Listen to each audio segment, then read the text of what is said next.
Welcome to Movies, Film, Cinema, your premier movie podcast where we deep dive into the world of movies, dissecting the latest blockbusters, celebrating classic films, and exploring the magic of cinema. Join us as we discuss everything from Hollywood hits to indie gems, all things movies, under one roof. Pop some popcorn, close that disc tray, and enjoy Movies, Film, Cinema. Hey, welcome everyone. This is Movies, Film, Cinema. I am your host, Big Bird. I'm here today with my esteemed guests. I'm here with Billy Venturelli and Tyler, the Mime Doctor. Hey, how you guys doing today? Good, man. Inside joke you guys will not get. It was pretty good, though. Hey, we are a brand new podcast here. Welcome to the show, where we are going to be talking about movies, movies here in general. We started off today thinking about, hey, let's get to know each other as a group, as an audience. Let's kind of find out what makes us tick, so you can see if you like us, enjoy us, share, like all that, buzzword, social media stuff. So we're going to talk about movies here on this show. We're going to be kind of getting into the nitty gritty, all that good stuff.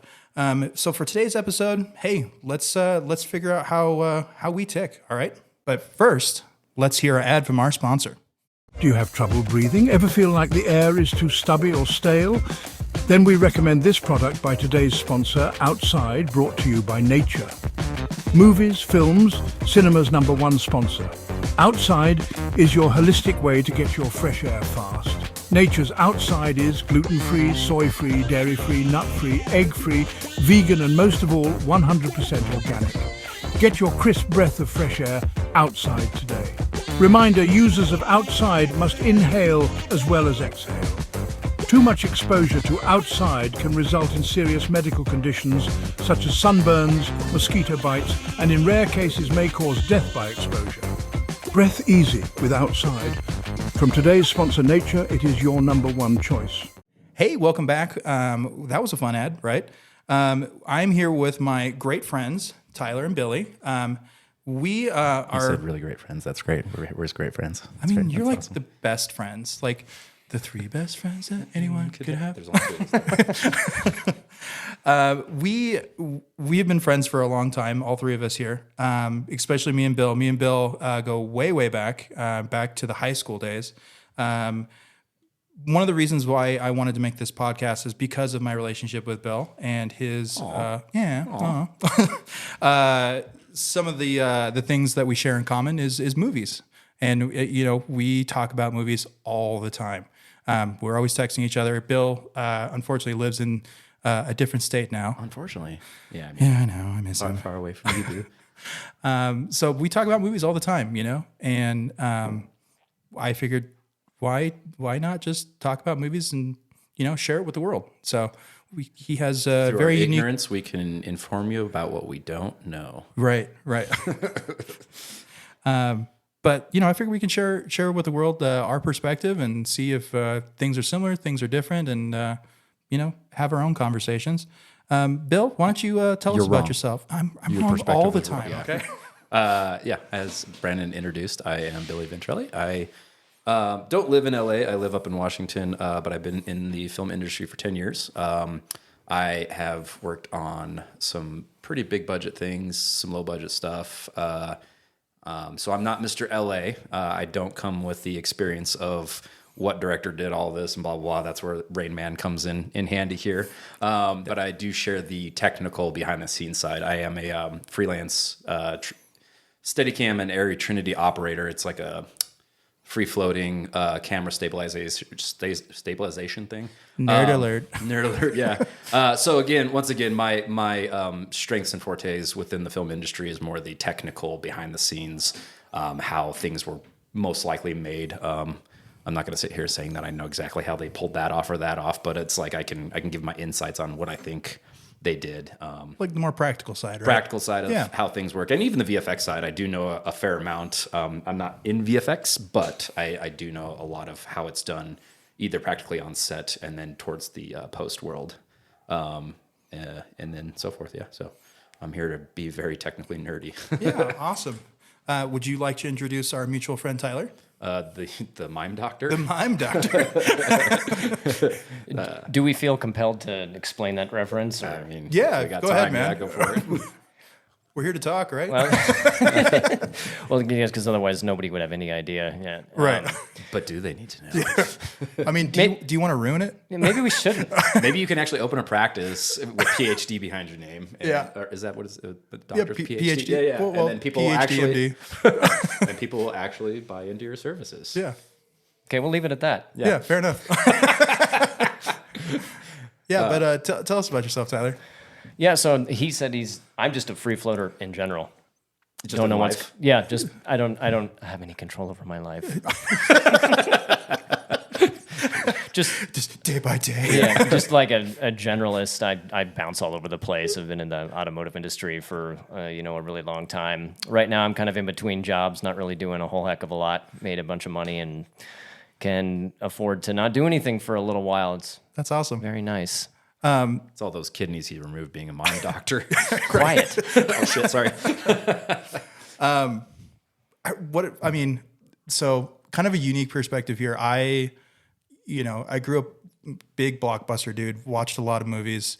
I collect a lot of movies. I have nearly 3,000 movies, if you can imagine, in every format. I'm currently in his guest bedroom, and my blankets are movies. Yeah. There's too many in there. So I've like Bill, have a big, deep connection with movies. The very unique perspective that we enjoy about Tyler is he's seen movies. He's a person who is not completely out of touch with reality, but he's also the person who's like, I think I saw that. I think I remember that movie, right? Yeah, I'm like very much like a layman, Right. And also I am kind of in the dark on some of that stuff. So it might be interesting to, well, most people have seen this. Have you seen this? No, actually. Right. How is that possible? So You're an enigma. yeah, sometimes, But I think one thing that maybe our viewers or guests might enjoy from you is a fresh perspective on a old thing, so to speak. Sure. From at least from the standpoint of where we're starting out from the podcast. Yeah. So Yeah, like I might get too technical and crusty sometimes, and this guy gets super nerdy, and then you Yeah. need this random ass response to something that. well, that or just a really general opinion or something. But the random part is accurate. right. we live for your randomness. It's great. Well, we're excited for you to keep us grounded for sure.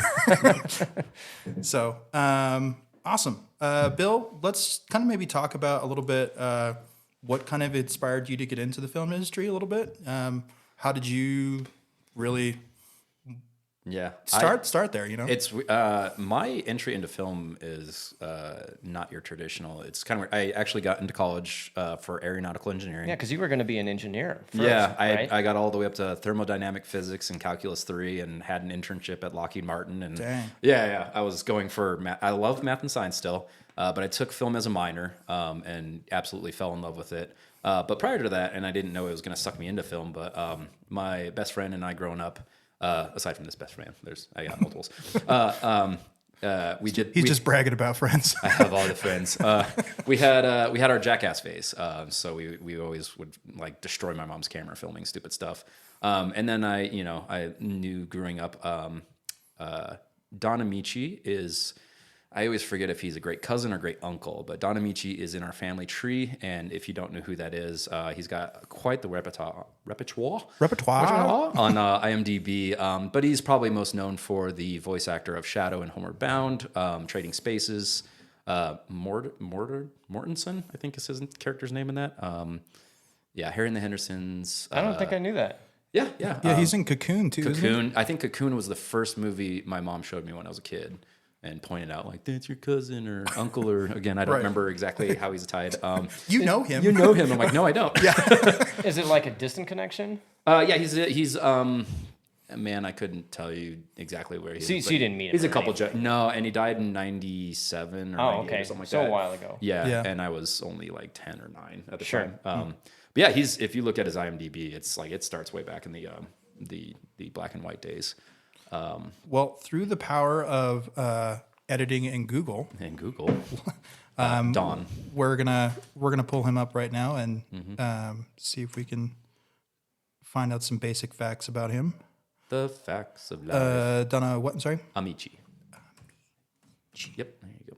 Hey, there he is. Yeah, look at that. Look at that face. Look at that dapper Dan. Yeah, he's got that Dapper Don. It's like a 20s. Yeah. like Vincent Price mustache there. Yeah, he's so. I always say, because I knew that he was in our family growing up, but again, I never really fully dove into film until college. But I always say, like, I guess it's always been in our blood, and I'm keeping the bloodline of film going in our family, I guess. But he's definitely got a better IMDb than I do. The guy's got some acting chops and quite the career. Well, I can say honestly, I remember when we were in high school together, one of the first experiences I had with you being really good at film and just being a creative person, we took Japanese together, and you had spent way more longer time on a video than anybody in the class had did, and it looked like a professional YouTube video from like back in the day because of just how much time and care, and you cared about cinematography and you did all these things, and I was like, so he wants to be in engineering? Yeah. So, I do like math. I do like science. Like Tyler and I have been like nerding out like crazy ever since the James Webb Telescope has gone up in space. And so beautiful. Yeah, so I still have that like engineering side of me, and I still create stuff in the garage and stuff. But story, film, and character is a passion and a love of mine. So yeah, that's the gist of it. That's awesome. Tyler, do you have a favorite movie of yours, or like one back in the day when you were, because kids, they're used to show like movies on TV, not just on streaming. What's a TV? Right. But like the one that you would like watch over and over again, like no matter where it was within the movie, you just had to go watch it or anything like that? Oh, I mean, they're just like a lot of the 80s action films, and I mean, any of the Indiana Jones original trilogy. Not the Crystal Skull. I mean, he did say original trilogy. I know. I was poking at him. Why did you have to bring that one up? The Now the one that shall podcast be is named. ruined. Yeah, I know. Yeah, but so any of those would have been. I mean, I remember, because we had the VHS of a lot of those, and just I always thought it was fun to kind of watch the effects in slow motion. Oh yeah, like frame by frame type of thing. Yeah, Okay. we had one of those VHS players. It was a little fancier where you could advance it frame by frame. I mean, today you would look at it and it would look absolutely awful, Right. But when you're like 7 years old and you've never had that, it was amazing to be able to just watch an explosion like advance, Right. Like that. It's really cool. So I did that with. So you used to burn out your VHSs? Oh yeah, yeah. You were that kid. Absolutely. I don't think we ever actually wore one out completely. There were some Christmas tapes that my mom, like, she recorded a bunch of the Christmas programs off television during those, the holiday seasons. And those got close to being worn out. I mean, they were getting to the point where they were almost unwatchable. Wow. They were awful looking. But that was a lot of fun. What movies? Definitely, those action movies like those. I'm just trying to think if there were any other like great examples. I mean, those would probably be the biggest ones. I mean, obviously Star Wars, the original trilogy. Would you say, knowing you, would you say like the Indiana Jones was an early inspiration or spark that led you into your mountain exploring that you do? And, Oh, sure. Yeah. That Did National you, like- Geographic. Yeah, did you enjoy that? Ninja or did Turtles. you know about it in like Ninja Turtles? Yeah. No, seriously. Who doesn't love Ninja Turtles? Well, Tyler's a storm drainer, so Yeah, this is true. Well, I was just thinking because you'd mentioned Indiana Jones and like going exploring things. I'm like, for people who don't know Tyler, you love spelunking, and if you want to elaborate, Sure. Elaborate. Would you like to speak further on that? Yeah, no, I've always enjoyed, the underground, literally, any caves, mines, storm drains, that kind of stuff. Just super interesting. I've always enjoyed photography. I enjoyed taking pictures down there. You can take long exposures, get some real interesting effects that way. That's a lot of fun. But yeah, like in the early 90s, there was an issue of National Geographic that covered a cave in New Mexico, Lechuguilla, and that was just incredible. And I saw that, and then obviously I was addicted to the Indiana Jones movies that have a lot of that really interesting underground stuff, and then temples and all that. And then Ninja Turtles, obviously, with the the sewers and stuff. And I mean, obviously, no infrastructure really looks like that. Yeah. But when you're like 7 or 6 years old, you're like, oh yeah, that must be documentary accurate. Right. It has. I'm sure they're actually that way. And I tried to find out. We got yelled at by a neighbor for trying to pry open a manhole when I was like 6 years old. But Yeah, it's funny you mentioned that. I actually think because Tyler used to be, I think you still are, but even more so back in the day, he used to be more so into photography. Like it was, I don't know what you call it, like you were trying to develop the techniques and all that stuff back then. I was. I thought that for some time I was going to do it professionally. Yep. I was actually accepted into college for photography. I decided I didn't want to do it. I would say though that your work, I mean, it does look professional. Like you're the type of person who's not on social media. But if there were like a Tyler Instagram, like where it's all nature and like some of the shots that you have sent me, like you text me sometimes like, hey, look where I was today. Like you would have your own like mini fame within that community, I think. So, something I think that you should be noted for is something that you do a lot of good photo and you have a good eye for stuff. So well, thanks. Yeah, no, I that is something I probably should have mentioned that before. It is like, photography and composition and that kind of thing is something that I enjoy and good cinematography is something that I will notice. Yeah. I'm not like, educated, like I didn't go to film school or anything like that. I'm not a, you took photography in Baltimore though, right? I did. Well, no, actually. So that's the funny thing about like, getting to go to this particular art school is that I got in for photography, but I'm one of those people that was my niche. Oh man, I was horrendous with all the other mediums. Yeah. They said, oh, well, you need to be able to be somewhat proficient in, in charcoal sketching and life drawing and all that kind of stuff. I've never done any of that. Yeah. And so I had to start from, like a kindergarten level, just like square one, like, well, I can sort of draw in 2 dimensions. Like cave paintings or yeah, like And then I go explore the caves. yeah. Yeah, exactly. I mean, like the stuff that you'd find in France would be like high art, and the stuff I'm doing, no. Right. But, so that stuff I was horrible at. And, so I went there and they wanted you to do all the general media stuff first. Like, and I actually enjoyed like the art history and all that kind of stuff that you took. But then all of the generalist, art, I was horrible. And so I got better at it, but I started super low, on the, and everybody else was way. And so I basically flunked all those classes. Oh, wow. And then, I was like 18 and disillusioned. I'm like, okay, this is dumb. Yeah. And I realized how expensive it was going to, because I had some scholarship, but it was just going to be just unbelievably expensive. Right. And so like I just nipped it. I'm like, nope, this is. And I also kind of saw the writing on the wall, like with digital photography and everything like that. And I'm actually kind of glad I pulled that plug. Just me personally, I just felt like, well, I don't know if I want to pursue this professionally anymore. Yeah. I don't think I really understood what direction the industry was going to be headed. And it was also a guess. I could have been completely wrong about that. Right. But it did kind of change in a way that I don't think I would have wanted to do it professionally. But yeah, photography is something that I've always enjoyed. It's a huge hobby. So. Yeah. Well, it's interesting because I can tell you have like a very cinematic eye. Speaking of cinema and other things, Bill, what's your go to, maybe your favorite movie or movies you like to watch over and over again or to that effect? That is a loaded question. I know. You can't just ask someone in the industry. My default to that question, because I just don't have a favorite or whatever, but my default is Forrest Gump. And that's because this guy and then our other best friend, Brian Rhodes, grew up just wearing out that VHS. Yeah, you guys did always referencing. Yeah, it was by far probably Brian's, that was his favorite movie of all time. Yeah. And by proxy, like we just watched it all the time together.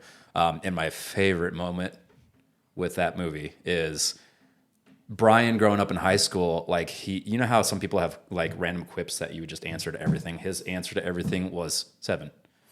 Like someone would ask him like, you want to go get lunch? 7. How are you doing today? 7. And is it 12 or 7? I think you know the reference, right? I think it's 15. 15? It might be 15. Either way. I know what he's talking about. It's Sorry. a number. But anyways, like 42. So 15, right? And so it was It was Brian's first wedding, but it was the morning of, and I put on Forrest Gump just to ease his nerves. He was a little nervous to get married, so we're just sitting there, just zoned out. As you all should be, kids. Yeah. So we're just sitting there zoning out watching Forrest Gump, and then all of a sudden it gets to the point of Forrest Gump where he's at the White House for the third time or whatever the heck it was, and he's like, "I met the president again." Yeah, just like, there it is. Like he perked up and he like gives his wife, his fiance at the time, he gives her a call. He's like, I figured out where it's from. It's from Forrest Gump. And she's like, okay, whatever. Because she's getting makeup and she's like in woman mode getting she didn't ready. even care. And he's like all excited. Like it was probably more exciting than his actual wedding at the time. Whatever. But like just seeing his like, but aside from that, like it was our childhood movie growing up. But it's also, I'm not a smart man. I didn't pay attention a lot in high school and college. I slept a lot. So growing up, I didn't know a lot of American history and stuff, and it just wasn't my interest topic.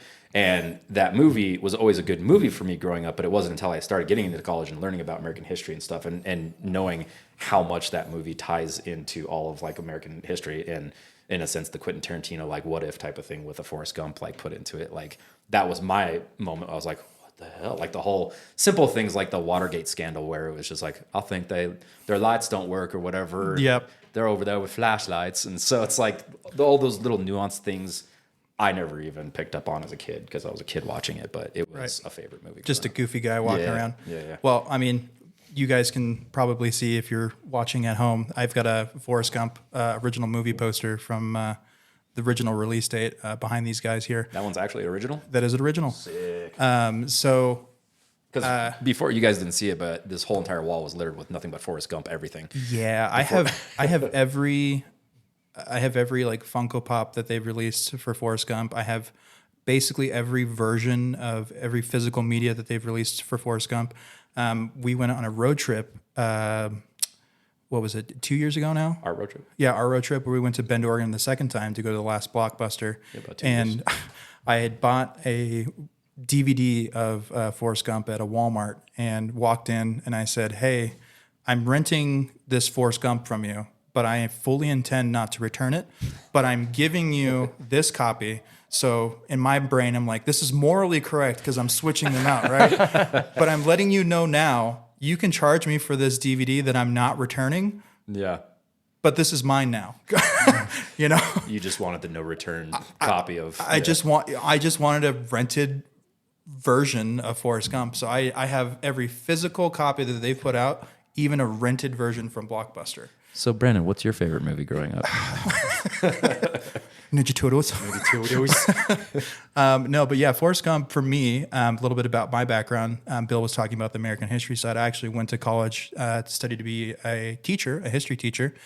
So my father was in the military, so big, military brat and kid.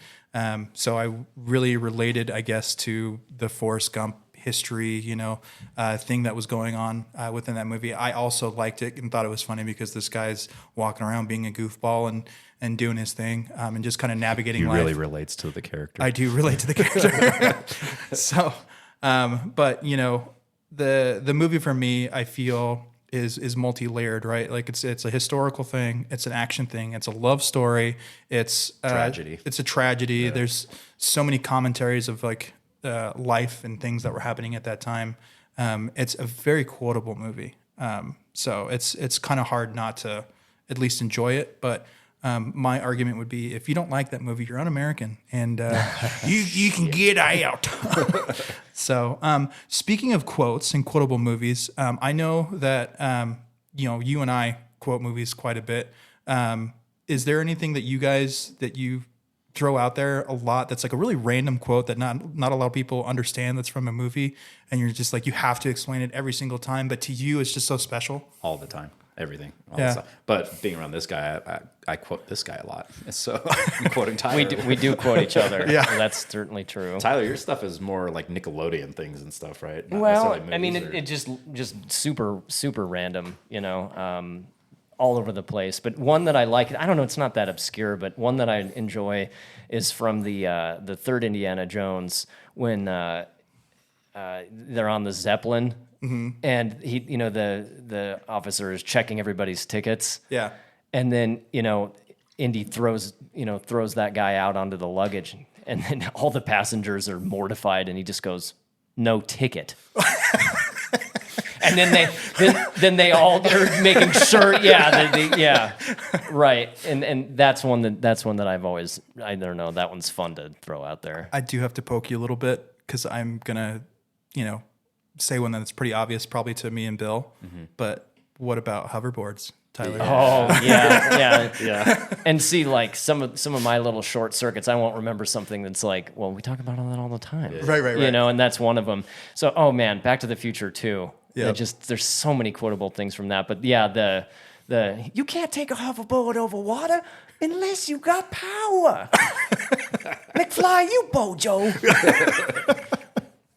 How about you, Bill? A lot of them, but I guess one that I use a lot is he left us, but that's not what I'm gonna do. Jurassic Park, right? Jurassic Park, yeah. That one, and then I was just mentioning from The Matrix.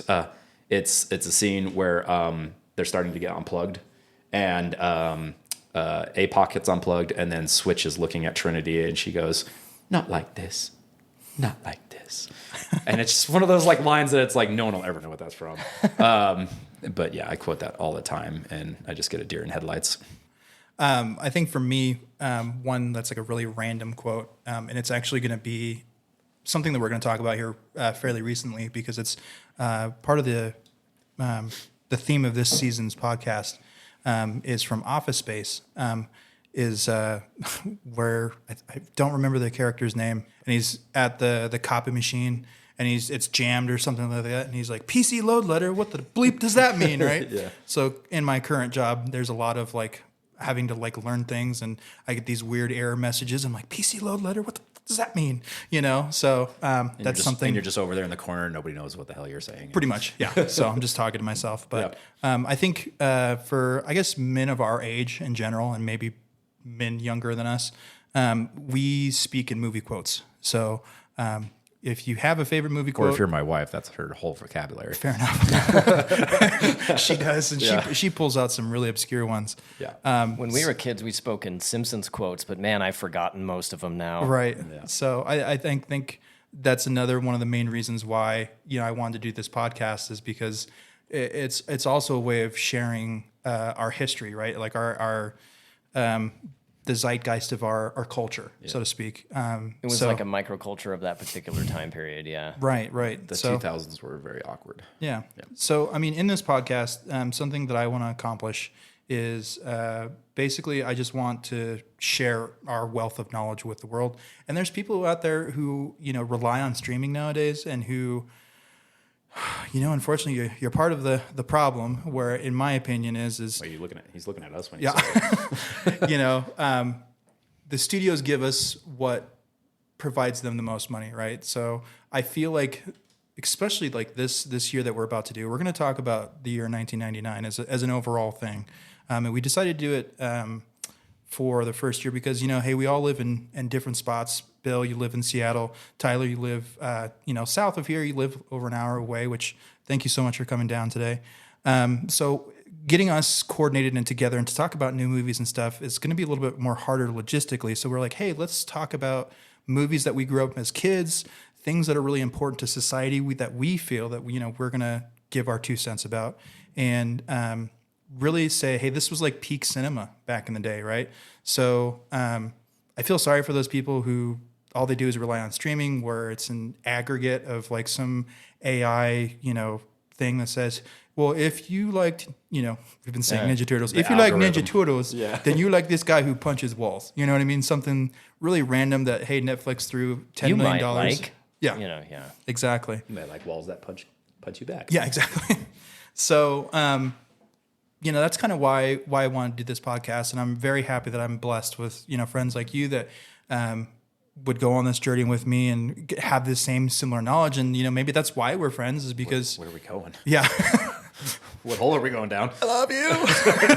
So I don't know about knowledge, but I I certainly learned something. Yeah. I'm just hoping there are people out there who are nerds like us who appreciate us, and people maybe more like Tyler's side who can recognize greatness and appreciate it, and then want to participate, so to speak. So speaking of, like we had, I had mentioned a little bit ago, we're going to go over the year 1999. So you want to explain like why 25 years? Just because we are 25 years old, and you just wanted to. So we're so young in our age, right? It's nice. It's a nice round number. Good. Nice round odd number. Yeah.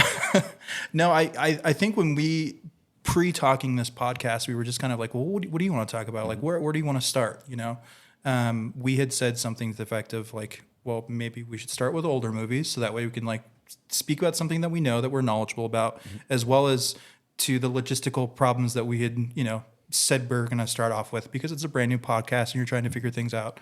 So 1999, hey, it's the year right before, Y2K happens. That's a big, scary thing for kids that are, at our age. 1999, I believe I was 10 or 11 years old. So like a big formative year for, somebody who, in anything in their life. I feel like when people describe stories, like, I don't know, I was about 10 or 11, and What grade are you in when you're 10 or 11 years old?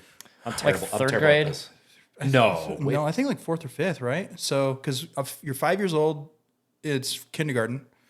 6 years old is first grade. Second, 7, Wow. 8, third, fourth, His brain's gonna explode. 9. I'd say, So I think I was fifth- old for my class, so maybe, yeah. Yeah. No, that's fair, So you're like because in fifth or I sixth think I grade? was on the young side for mine too, because I think I barely missed a cutoff. Oh, okay. So I'm just terrible at what age kids are when they're in what grade. Yeah, I'm if not it was, good at that If it was either. like sixth grade, then that would be like either we're still in elementary or we went to middle school, because our middle school was 2 years. you know what? That's interesting, because you said middle school, because so from sixth, I came from Cheyenne. So yeah. the 6th to 7th grade year, the transition, we had junior high school. We didn't have middle school in Cheyenne. So 7th to 9th was junior high school. So I remember Y2K happening at the end of my 6th grade year. So I'd have to be 10 or 11 at that time. Yeah. So- I was. Yeah, I was either just in. So that's weird. That's crazy to think that like 1999 was. I was still just a baby. Yeah. Oh baby. And you're 3 years older than me. Yeah, I was 14. So and you were in high school Yeah, I was at this 14 in 1999. Yeah. So you have a slightly different perspective, but we're still the same generation. So like you had the same experiences of. Yeah, I mean it's similar enough. Yeah. Like it's different when you're that age. The couple of years is huge. Right. Now it can be 10 years apart from somebody who doesn't really seem that different. But yeah, Agreed. at that time, that's just an age. Right. Well, I mean, I think in the future we're not going to be strictly like, okay, hey, here's we're towing the line. This is what we have to do. I think for us, because this is a new podcast, we wanted to give ourselves some structure. Yeah. And basically something to where we can just kind of like a jumping off point, so to speak. And hey, who isn't a sucker for nostalgia, right? Dude, nostalgia is great. I mean, us millennials, we love nostalgia. Yeah. I'm nostalgic about nostalgia. I'm nostalgic about stuff that I never even experienced. Right, exactly. That was pretty cool. Yeah. So I figured we'd hit some highlights from 1999, some things that happened. And if you guys want to chime in with like, oh, I remember that, or like, oh, really, like that happened. This is where your Rain Man brain kicks in and mine just goes blank. Yep. Hey kids, Napster was created, and if you don't know what Napster is, It was. so you know how you go that like. was huge for me. Oh, so God. I'll go into it later. Oh no, you're fine. So Napster was you basically downloaded free quote unquote. No, kids, we were buying our CDs legally. Yes, that's true. Can we Free stop using shared the music. term kids too? Because that just makes us feel old. Dude, we are old. No, dude, we're only in our 30s. Okay, fair enough. But I guess if you're a kid, 30s is old. Hey, people who are younger than us. So people would put their music, quote unquote, on to the interwebs, and then they would This was share it. before there was a cloud, This is true. just the internet. Yep. And then if you enjoyed said music, you were, quote unquote, sharing your music with somebody who could be far on the other side of the country and grabbing free music, which upset the music industry because, hey, how are they supposed to make their money if you're grabbing free music from somebody else. Yeah. So we would burn our CDs, which is not literally lighting them on fire, but you would put them into your computer, a blank CD, and you would put the music on there that you wanted. So rather than just having like a full Beatles album, you could put the Beatles, Rolling Stones, you could put Britney Spears, who was popular around that time. It was a mixtape, except a CD. Exactly. Which was incredible for the time period. Yeah, for sure. So another thing that was huge at that time, SpongeBob blew onto the scene. You know, he was ready with Patrick and Squidward. As a kid, I really identified with SpongeBob. As an adult, I'm a total Squidward now. So you were a mushy brain back then. Yep. You still are. I mean, you know, Yeah. mushy brain's good. Yeah. What a fever dream of a show, though. For sure. And it's still going, which is crazy. And they, Really? Yeah. See, I didn't even know that. So they all, actually, now Nickelodeon is trying to host the Super Bowl, trying to make it a thing for themselves and kind of get on that Super Bowl money. SpongeBob, in the voice of Patrick, do audio commentary for the sports games. What? So, yeah. So SpongeBob is like, oh, he tackled him. Oh, you know, like, and then, you know, Patrick will give his 2 cents like, oh, he shouldn't have dropped the ball there. What is this about? Is it still getting off the ground, or is it? It's happened like the last 2 years now. So, Wow, really? yeah. And this isn't taking place of normal like NFL commentary. This is like a different like streaming type thing, or They're happening simultaneously and no live. shit. Yeah, That is so awesome. Yeah, it's great. That's so good. This year was like the first big year that they put like a lot of money into it. So Is there SpongeBob graphics on the field with? they slime the players like graphically, and like so Dora the Explorer's on there explaining the rules from the referees, and it's In Spanish? it's no bueno. But no, it's a unique thing, I guess, that Yeah. it's the world we live in, right? Well, it's our generation. We're now the old people, Exactly. so we're in that power of For sure. influencing that shit. One of the first social medias was created around that time, and at that time, MySpace was created. So 1999 was MySpace. yeah, Wow, I didn't know it was that early, actually. yeah, for sure. Okay. Depending on who was in your top 8, they still may be in your top 300 or 400 people in your friends list now on Facebook or wherever you're at. I tried going back to one of my old Facebooks, and I don't remember the password or whatever, but it's all still floating around on the internet, right? Yep, it's out there somewhere. Yeah. So, speaking of internet and other things that are technologically important, people were freaking out about Y2K. Everybody thought that, hey, the computers were gonna fail because whoever the computer engineers at the time got really lazy and was trying to save space, and they just put the last 2 of the time codes on there as 99, and they didn't know what was going to happen when the computer flipped back over to 0, and they thought the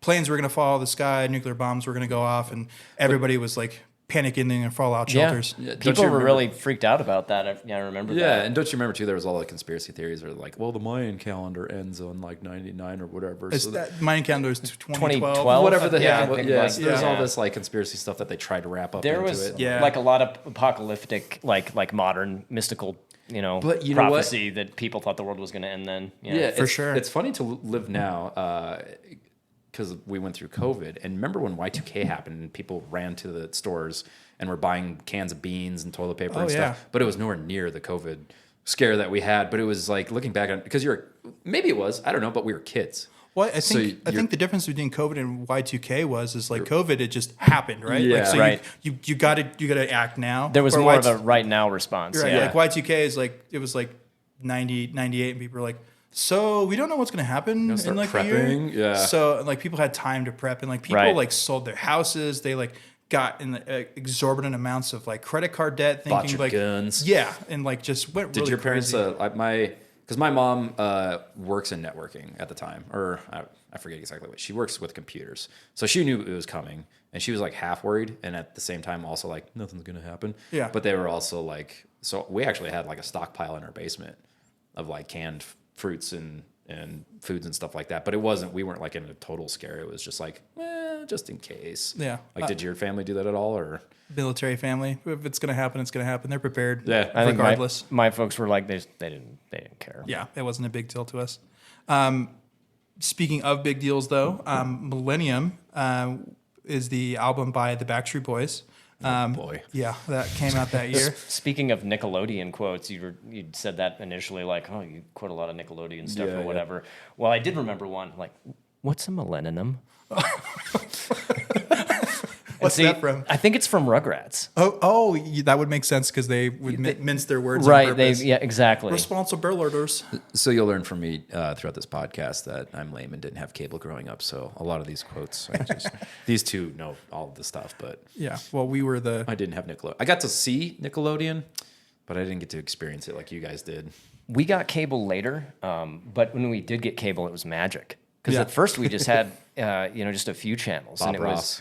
when I was real little, we just had the UHF and VHF channels. You turn the big clunky knobs, and then rabbit ears you'd adjust and put tinfoil on and Yeah. that kind Tyler, of thing. you were born in the 80s, not the 1950s or 60s. So I don't know.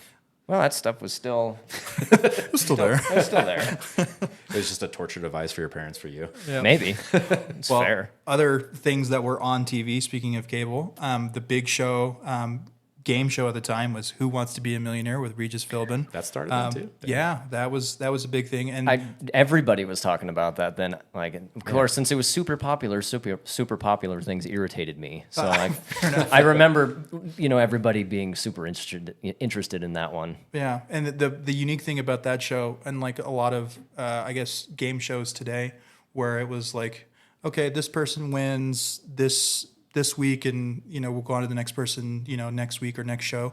So the series of questions that they had was like, okay, you have to get to $1 million, and because you're so enthralled into their story, Regis Philbin would keep you on the hook. He's like, we're going to go to break, and we're going to go to do this, and then like, oh, we're ending the show right now, and it would cut people off, and it'd be the same person sometimes for like a couple episodes. And looking back, that was well done. Yeah, and for sure. I remember watching it with my grandmother, who was in her 80s at the time, and it was fun. It actually was like a good show. Just angsty me like not liking stuff like that. But looking back, no, that was a fun one. Yeah, I mean, they even made spin-offs and like daytime TV shows about it. There's a movie called Slumdog Millionaire that's about basically I don't know if it's a fictional story, but it was like semi-fictional story about some guy winning the millionaire prize, so to speak. Very, very poignant film at the time because it was like the first time America got to look at Bollywood, so to speak. But yeah, just very, very interesting TV shows and reality stuff that was kind of going on at the time. Reality TV was kind of very new around that time period. Now there's a whole game network channel. Yes. And it is awkward. For sure. Speaking of things that were kind of popular then, do you guys remember Furbies? Of course. Fur Babies, I guess, which is a little offshoot of Furbies, was... Furbies came back, and now They their did. faces are digital, and it's creepy. Really? I mean, the originals are creepy. I mean, they are creepy. The originals were creepy enough. I remember being like horrified by those. Do you when I remember was a seeing them little with the kid. skin off and like the fur off, I guess? Like the beak just... the whole Yeah. mechanism. Yeah. It's Which like- I saw a little documentary on the making of it. Like and practical 80s horror effects. Yeah, exactly. Yeah. The gearing and the math and like the science behind the Furby face was actually pretty scientific and revolutionary, which is hard to believe because as a kid it was just like this creepy little fucking thing that would just like wake up in the middle of the night, feed me. Yeah.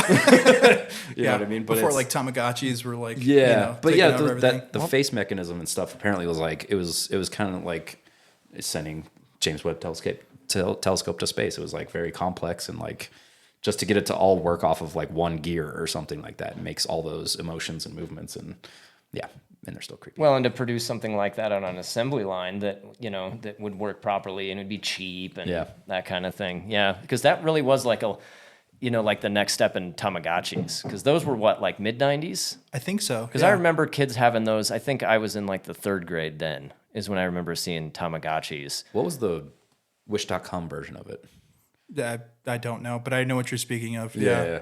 There was another version of it that was like the cheap Tamagotchi. If you couldn't afford the really? Tamagotchi, Just a knockoff. It was a version. total knockoff, and it was janky as hell. And it's like It was just the gotcha. yeah, you're gotcha. Gotcha money. Yeah, right. But yeah, your pets would die faster because like they're just so hard to maintain, and yeah. Well, I remember when I lived in Cheyenne at the time, everybody was freaked out about the Furbies because at at that point in time, I know it's really weird to say. Everyone was freaked out about the Furbies because they had more technology inside this little Furby than they did apparently than sending the rocket to the moon and like the space shuttle landing. So everybody was saying like, well, you can make a bomb out of this, and like they're like they sold 14 million of them that year. So like there's could be spying on you. Exactly, 14 million bombs. And it was spying on us. The things were creepy. Yeah, they were very creepy. We still have an original one. That's awesome. Yeah, and it works. You put batteries in it, and it fires up. Does it like speak to you randomly in the middle of the night? We don't keep the batteries in it. Okay, fair enough. I don't blame you. So speaking of things, we keep it inside of a lead box. Yeah, with a lock. So speaking of monsters, pocket monsters are also known as Pokemon. Their show had been on for a while in Japan. The show had been on in America. However, it really, really, really blew up in 1999. Their very first Pokemon movie happened that year. For those of you who are Pokemon aficionados, there was Red and Blue was on the original Game Boy. Well, Game Boy Color came out that year, as well as Pokemon Yellow, which is featured Pikachu. So that was like another huge... Yeah, because you couldn't really get Pikachu unless... Yeah. When you first started the game, there was a random chance that you could get Pikachu, right? Right. If I'm not mistaken, before the Yellow Edition came out. Depending on like which version you got too, I think. I say I don't think so, because I thought that you could only choose, what was it? Man, this was so long ago. Bulbasaur, Charmander, and then what was the turtles? Squirtle? Squirtle. Yeah. So that was the whole point of it, right? Because in the show, it was random happenstance that Ash Ketchum got Pikachu, right? So in the game, if I'm not mistaken, Red and Blue, you could get Pikachu, right? I believe you can only get it in red. Red, okay. But it was like a really rare chance. I thought that was the point of Yellow, was that folks wanted to get Pikachu like Ash did in the show. Well, so in the show, it's funny because I don't know anything about Pokemon. No, that's fair. If my Rain Man brain serves me right. The mouth doesn't. Yeah, the mouth doesn't, but the brain sometimes works. Yeah. So Ash was late to go pick out his Squirtle, Bulbasaur, Charizard in the very first episode, and the Professor Oak said, "Hey, I've got this random Pokeball here that has a Pokemon in it. Do you want this one?" And he gave him Pikachu, and Pikachu and Ash are like, really close friends, and so it was very marketable to like have this nice little squeaky yellow mouse that everybody like fell in love with that went Pikachu all the time. So the game, the yellow one, that meant to like emulate the show, right? Right. Yeah. So the game is different from the red and blue versions because Pikachu follows the little Ash Ketchum character around. So he's on the screen with you, which was like, as a kid, you're like, whoa, he's on the screen. Like he's followed. Yeah. Oh my God, Pikachu. Okay. Yeah, I had the red one. I never had yellow. Yeah. So the gimmick was with the red and the blue one, there's 151 Pokemon in the game. 153 if you count Mewtwo. Yeah.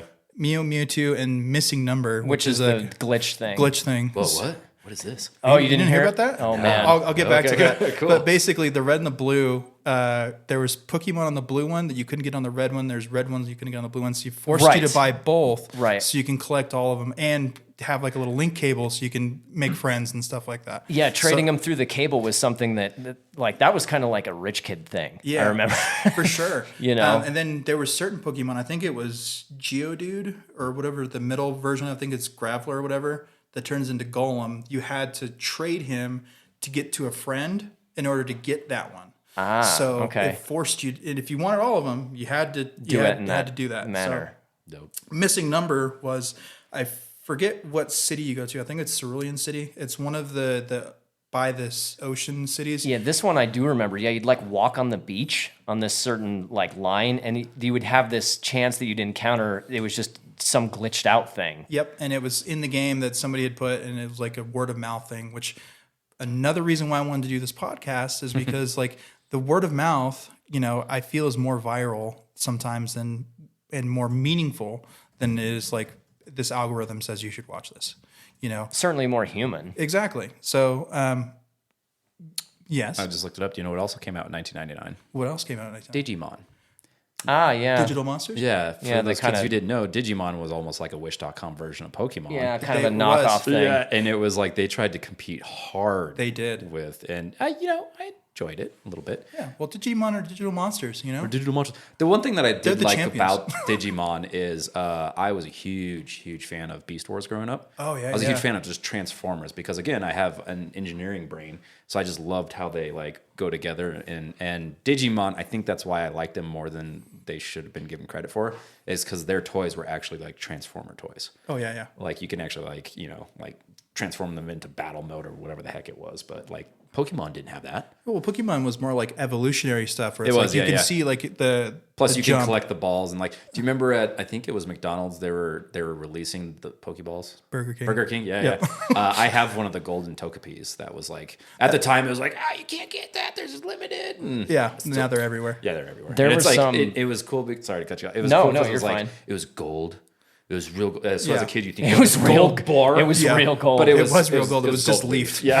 no kidding. But as a kid, I had no idea. It was like probably lead, so it was heavy. And so as a kid, you're just like, I gotta get the Togepi, and I have it, and it's a chunk, and it feels heavy. So as a kid, you think you have all this money in this Yeah. plastic Pokeball, Yeah. and it just sits on the shelf like, Yeah, I carried that thing around for years till I was like, you know what? I'm just gonna give this to somebody. You got one too. Oh yeah. I had a okay. Togepi too, actually. But I don't think I got any Pokemon toys from like fast food. But what I was gonna say is I do remember getting in the early '90s, late '80s, early '90s. I do remember getting Mario Brothers 3 on the toys. NES. Oh, toys. oh, okay. Yeah, from McDonald's, I think. Yeah. And those were really cool. I should have kept those. I should have kept them in better shape. I might still have a couple of them, but I have no idea on earth where they are. Back when we were kids, though, like the toys you got in cereal boxes, you got from like Happy Meals and Big Kids toys from back in the day, from like fast food places. They were awesome. Like They really were cool. it was a great value back then. Yeah. So They're still doing some weird toys in McDonald's and stuff, but they just look like a second thought. You know Right. what I mean? Yeah. And they're not intricate. It's just like one mold piece. Exactly. Rather than like pieces. exactly, yeah.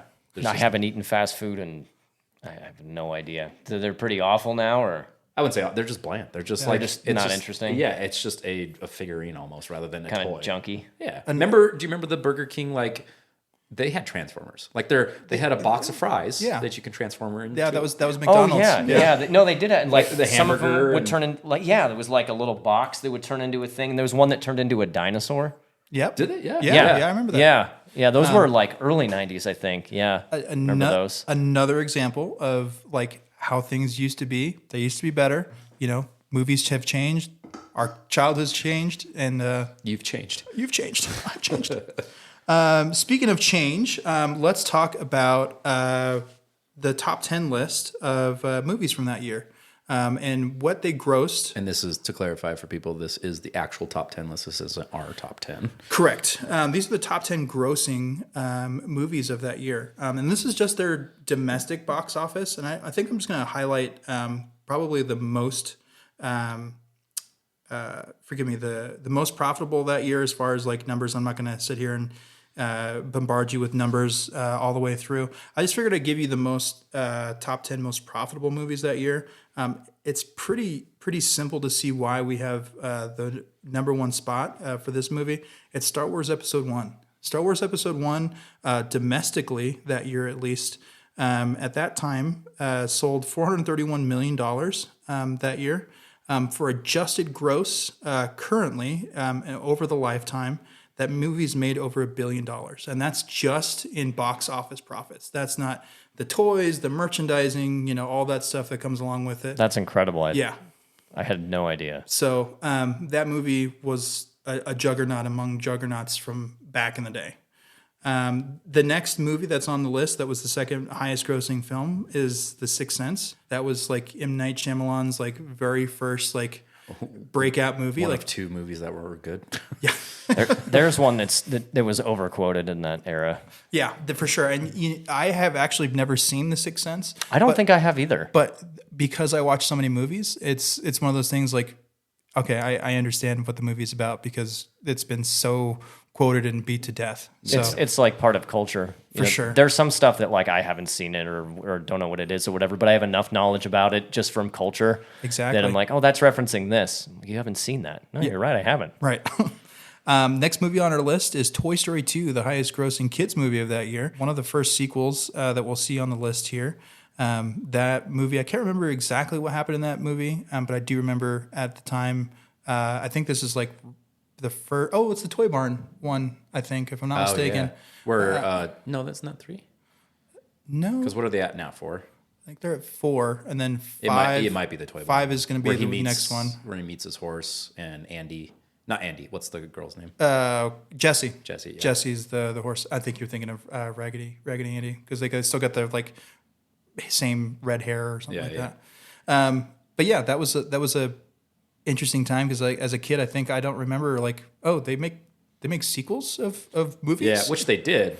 Right. But we were so young that I don't think we paid attention to it much. Plus, also sequels weren't very good back then. And Toy Story 2 was. Even though we're sitting here saying we don't remember it, yeah, right. It's not a bad sequel. No. Yeah, I was thinking, I'm like, I don't really remember like I've seen those. I think up through 4, I think. Yeah, I think 4 is the last one that they made. Yeah, I think I've seen all of those, but I just, the plots get mixed up for me. For sure. The next one on our list is also a sequel. This is Austin Powers 2. This is another movie that definitely for me, like the jokes come so fast that it's very hard for me to kind of remember like which movie they came from type of thing. But for a very long time around this time, people had like the quotes and were speaking it like just like Austin Powers at the time. Because this one is, the first one was International Spy, right? This one, I think it may be The Spy Who Shagged Me, if I'm not mistaken. No, because I have it written down here. So The Spy Who Shagged Me is too. And that's why I had to write it down is because I always, growing up, thought The Spy Who Shagged Me was the number one. But I think International Spy something or another is the title of the first one. Yeah.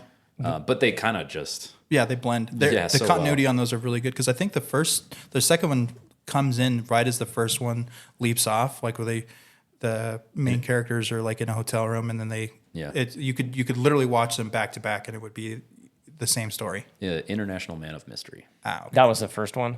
Yes. Okay. Yeah. And that was 1997. Okay. Yeah. Back when Austin Powers or Michael Myers was funny. Yeah, I haven't seen either of those. Mike Myers. Michael Myers is funny too, right? Yeah. I mean, he gets me.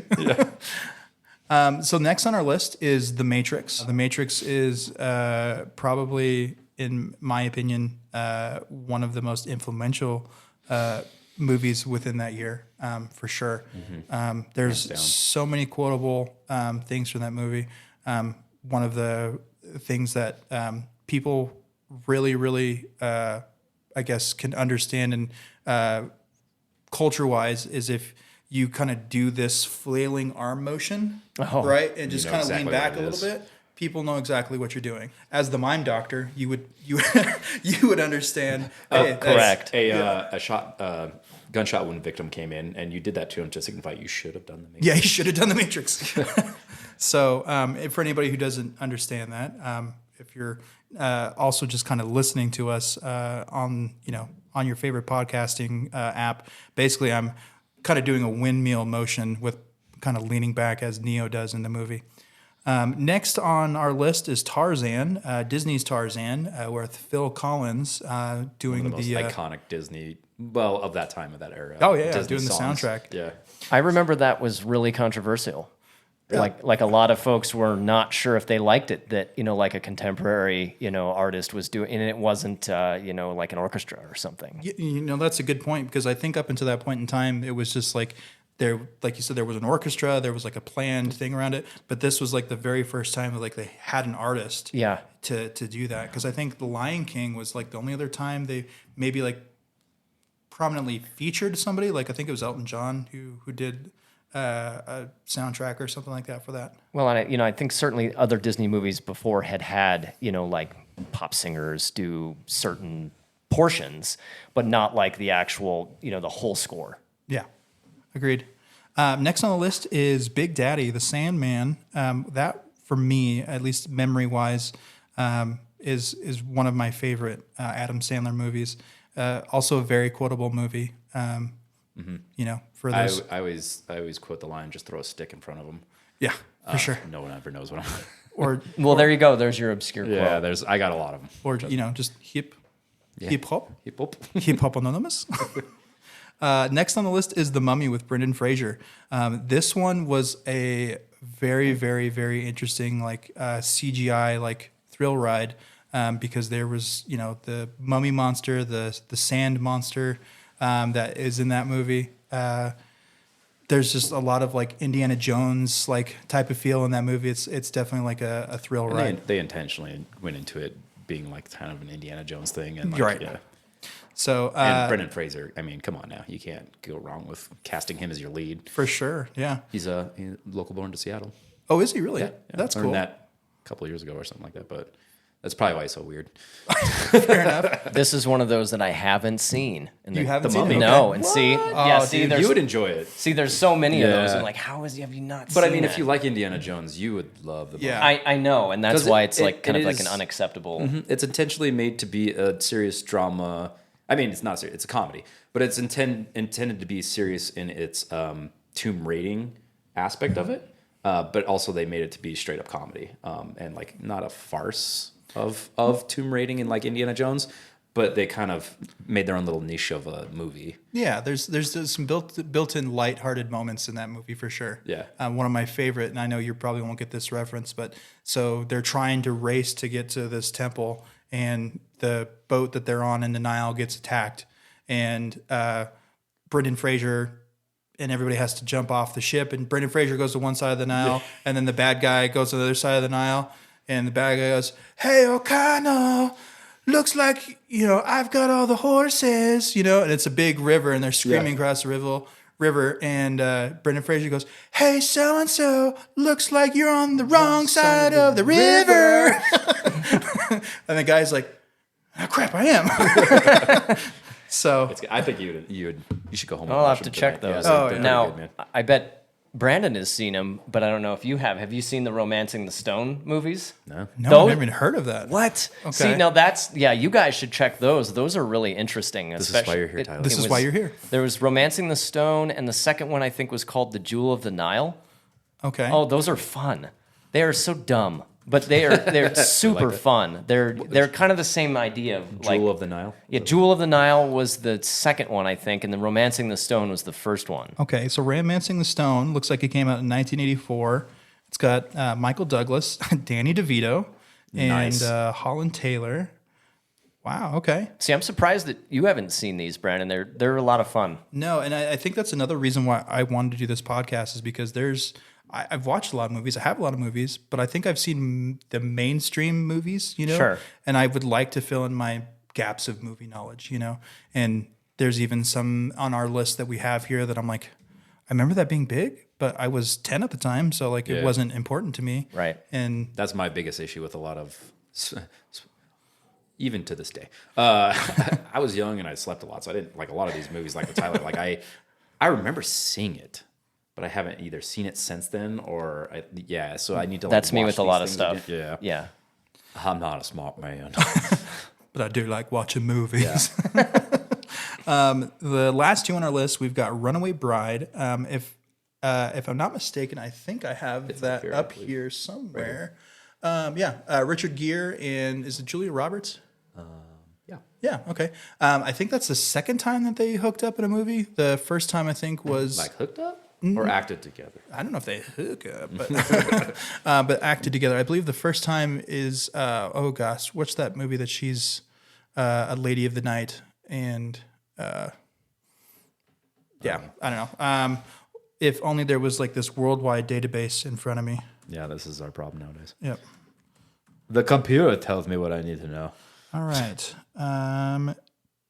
Pretty Woman, that's what it is. I was going to say it was Pretty Woman, but this is the second time I believe that they had hooked up as far as co-stars in a movie. So really popular movie. I haven't seen it. I would like to see it and see what's all about. The last one on our list coming in is The Blair Witch Project. That's surprising because I remember when the Blair Witch came out. I grew up Christian, so I wasn't allowed to watch it. Same. So I never got to see it growing up. But I remember when it came out, it was a very divisive movie. Not only for its filmmaking, because I don't know if a lot of you people know, but like It was like the first like found footage movie, wasn't it? yeah, Like it was really popular. found anyway. footage and Right. done like super cheap. Like I guess you can see up here, it was done for.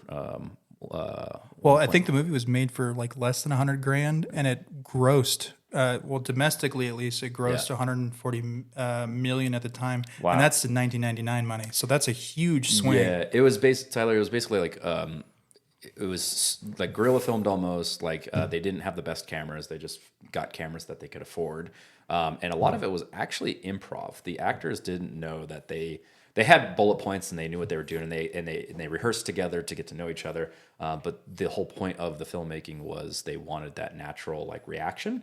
So the filmmakers almost kind of tortured the actors. They threw them into all these scenarios, not telling them what they were going to get into, just to get the authentic like. Interesting. Yeah, so it was like a social experiment or a theory, therapy experiment or something like that on top of making a movie. But nothing had been done like that at the time. And because of the subject and how scary it was and how believable it was, so many people after seeing the movie believed it. And I do remember that. Freaked out and like. I remember people being upset by it. Yeah, I remember my best friend's brother came home after watching it in theaters, and they had this little dog, like, you know, those little stupid like mop looking dogs. And it was just asleep on the couch, and he came in and the lights were out or whatever, and the dog just perked his head up, and he like almost like leapt out the window because he was so frightened by this little like mop dog. But Just on edge. yeah, it was just like one of those movies of the time. It was like if you saw that movie today, probably not that scary, but of the time, there was nothing else out there like that. Found footage that it just made it so damn believable. And For sure. A lot of people had believed what was going on in that movie. I do remember there was like almost kind of like the satanic panic feel with that movie, as well as I don't know if you remember or hearing the story, the War of the Worlds with Orson Welles. Orson Welles. Yep, people believed his radio show, not his podcast. Broadcast. Yes, thank you. That people were being invaded by aliens back, I think. Yeah, in they the thought it was 1930s. real. Yeah, They thought it was like a news broadcast. Yep. Yeah. So this was very similar of like the rumor was that this had actually happened and that somebody had found this footage, and it's these people basically slowly losing their minds. And that was the filmmakers actually kind of started that rumor. Right, exactly. So it also started the the parody at that time.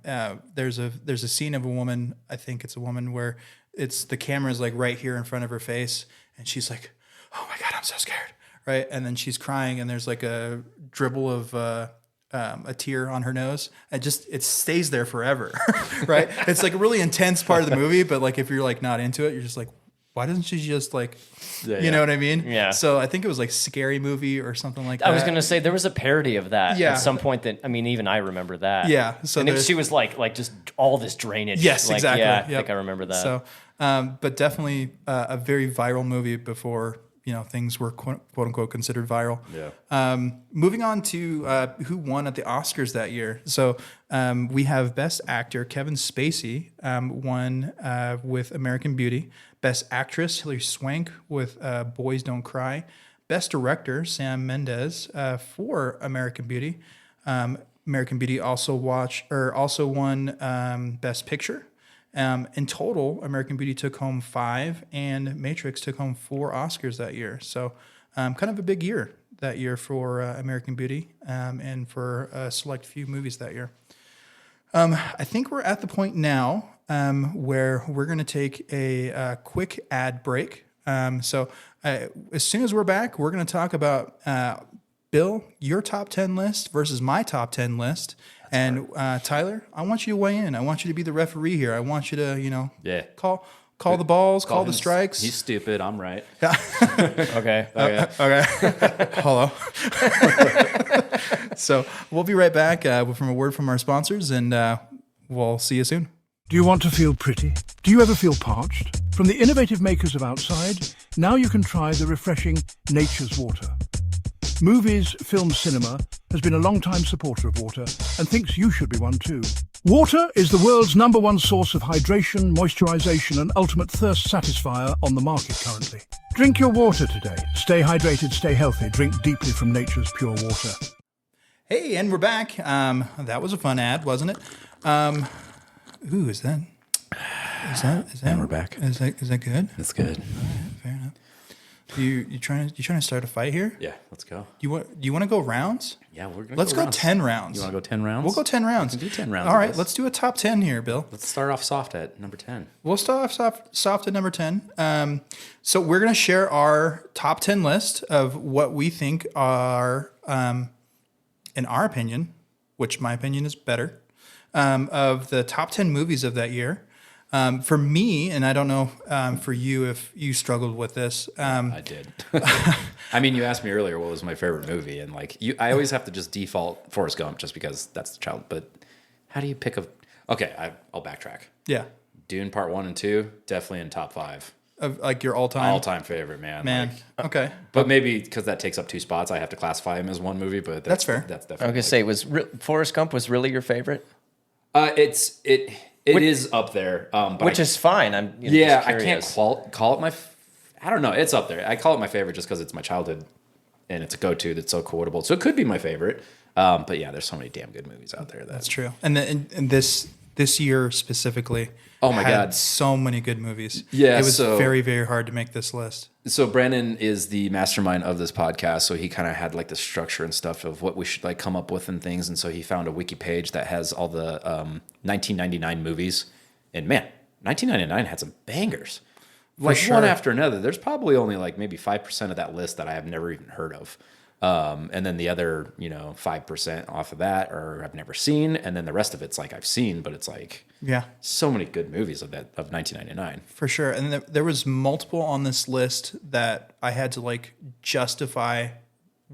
Well, I already have this type of movie on my list. Mm-hmm. And as a child, I watched this movie quite a bit. But as an adult, I'm like, it doesn't really resonate with me as much as, it did as a child. So is it really important to me? Is it really important possibly to our audience? Yeah. So there was a lot of stuff that I had to like play like well, maybe this, maybe that, like the shell game of like, okay, Yeah. where do I put this? I think I landed on using tools of both of that. Because, again, I was a dumb kid growing up. So a lot of these, my top 10 was based off of, I guess, my experience with it from the time compared to now and how popular it is now. And some of these, because, again, I grew up Christian, and a lot of these I wasn't allowed to watch, so I didn't see it in 1999. So I think my top 10 is not necessarily the strongest top 10. It's more so like my experience with it and how it's been lived on over time. So that made it arguably harder to make a top 10 because that's fair. rather than just narrowing it down to preference or whatever. But As soon as I made my top 10, I felt like there was like instant regret with like making my top 10. Exactly. And I was just like, are people going to judge me for my top 10? they will, and I'm judging you right Oh now. yeah, I mean that's fair. I mean I'm still right, but I felt like this was a good exercise as far as like figuring out what my tastes are. Well, I'll kick things off and kick things off at number 10 and with 10 Things I Hate About You. This movie for me was like one of my first teen movies that I can remember that I enjoyed. For me, there was a lot of quotable stuff in that movie. A lot of that was actually filmed in the Seattle area. Tacoma Was it really? Area. yeah. Yeah, it's actually the high school from 10 Things I Hate About You is down the street from me where I live now. Yeah. Yep. That's cool. It was a building that was designed to be like a hotel, but then they scrapped that idea and turned it into a high school. That's why it looks like a Harry Potter high school. It is probably like one of the fanciest high schools, at least on the West Coast. But it is just like turn of the century, like early 1900s? Oh, I don't know. Turn of the 19th Yeah, to the 20th? it looks like a castle. It is. Basically. Yeah. Cool. It's right there on a cliffside waterfront. So it overlooks the Puget Sound. And then the football field is like right down the hill in the same property. And it overlooks like the east side facing goalpost is facing the Puget Sound. Man, the Pacific Northwest is so spoiled gorgeous. I know my wife and I joke all the time, like these high schoolers are just going to this high school and they don't know. They don't understand how good it is. Right. Like we went to Bear Creek, not to knock on Bear Creek, but it's just in a little rural city like down here in Colorado Lakewood, to- Colorado, Yeah, Colorado to Washington is, Yeah. it's quite brown here a lot of the year. Yeah, For sure. So it's the high school is almost U-shaped, and like the backside is east facing. So all the classrooms that are east facing and kind of north is just overlooking the Puget Sound. and like it's just spoiled. Well, even like their football stadium is like in a bowl, like into the ground, like bowl shaped That's type what of thing. Yeah. Oh wow. Yeah, and it's just it's so unique. Like I haven't had a chance to go visit it yet, but like We did the last time we went. I think we overlooked it from the parking lot, right? no, we didn't get a chance to do it. So, but we went to go see the troll thing that was Underneath the Fremont Bridge. Yeah. Yep. So, which is kind of cool. Oh, I remember stopping to see that. Yeah. Yeah. And April Fools of 2 years ago. I didn't even know it was April Fools, but I was going by the school, and there was a thick cardboard leaflet or whatever you call it that was zip tied to the fence saying that filming is about to take process here for 11 Things I Hate About You. So it was a total April Fool's joke that they placed it up on there, and I was like, I'm going to come back in a couple weeks to see if there's an actual production happening here, but it was April Fool's for sure. That's great. Yeah. All right. So, what's your number 10? Again, my choice was really hard. I went with Pokemon, the first movie. And I almost didn't put it on this list, but I figured I'd give it a top 10. And that's only because I watched a lot of Pokemon growing up. And I wanted to catch them all. I don't know if you remember this. Do you remember the splash poster of Pokemon where it had all 150, what is it? Yeah. 153, whatever. 151. 51, yeah. I used to draw that whole thing. Dang. In class really? instead of paying attention. And I was just copying. I wouldn't do it from memory or anything like that. So, at 10, huh? You put that at 10? Yeah, I put that at 10. Because I don't really remember a lot from the Pokemon. Like it's kind of like Simpsons after season 13. We just stopped watching. Pokemon after the Pokemon movie came out, it just started getting ridiculous and evolutionary, and like I just stopped watching it. We became old men after the. That's true too. I was gonna say after the second season or the second movie, because I think Togepi is in the first movie, right, or something like that. First season, because Togepi is what's the girl's name in the group?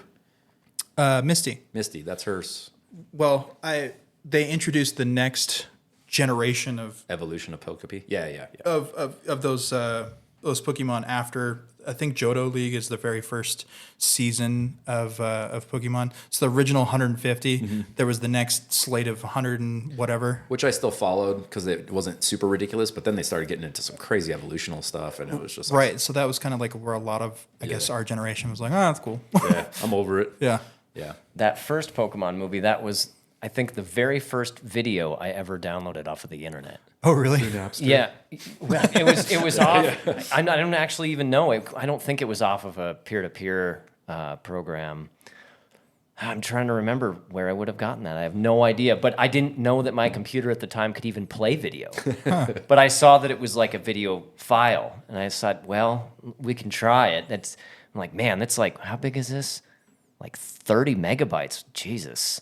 At the time, man. Well, that was like, I think, everybody was dial-up then basically, except for my cousin in Chicago who had like a crazy, broadband connection super early. Yeah. But so that was the type of thing, you try and download that and you put it in there and you go to bed and then you wake up, you hope nobody calls overnight or, does the connection doesn't drop or whatever, and you get up and see if it's done. Yeah. It was the same thing, like, you never got to really talk about Napster at all, but that was how Napster was. And you'd get up the next morning and it would just be finishing the last track.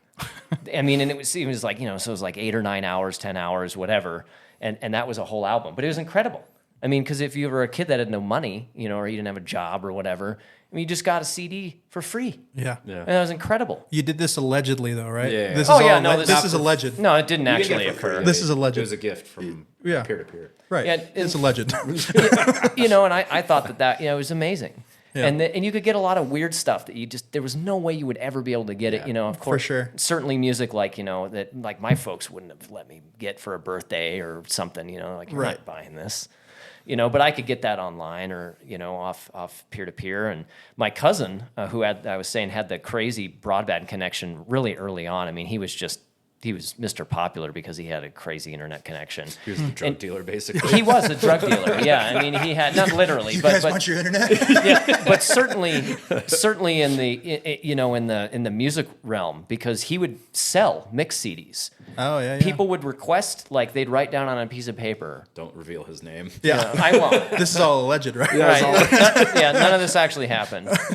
The names are protected. But so people would give him lists of like, oh, this is what I want for a mix CD. He's the drug dealer. Yes, absolutely. I mean, it was a great analogy. You know, and so they'd give him a list of everything they wanted. Alleyway behind the high school. And and he'd sell these CDs. I mean, you know, maybe for like $5 or something like that. And he made a lot of money doing that. Yeah, well, there you go. You got to do what you got to do, right? Yeah, it was amazing. It was a different time. high schools were tough times. Yeah. Well, in the vein of technological advances and sci-fi stuff, my number 9 is Galaxy Quest. This one for me has been, I guess, more influential on me as an adult than it was as a kid. Yeah. Agreed. Yeah.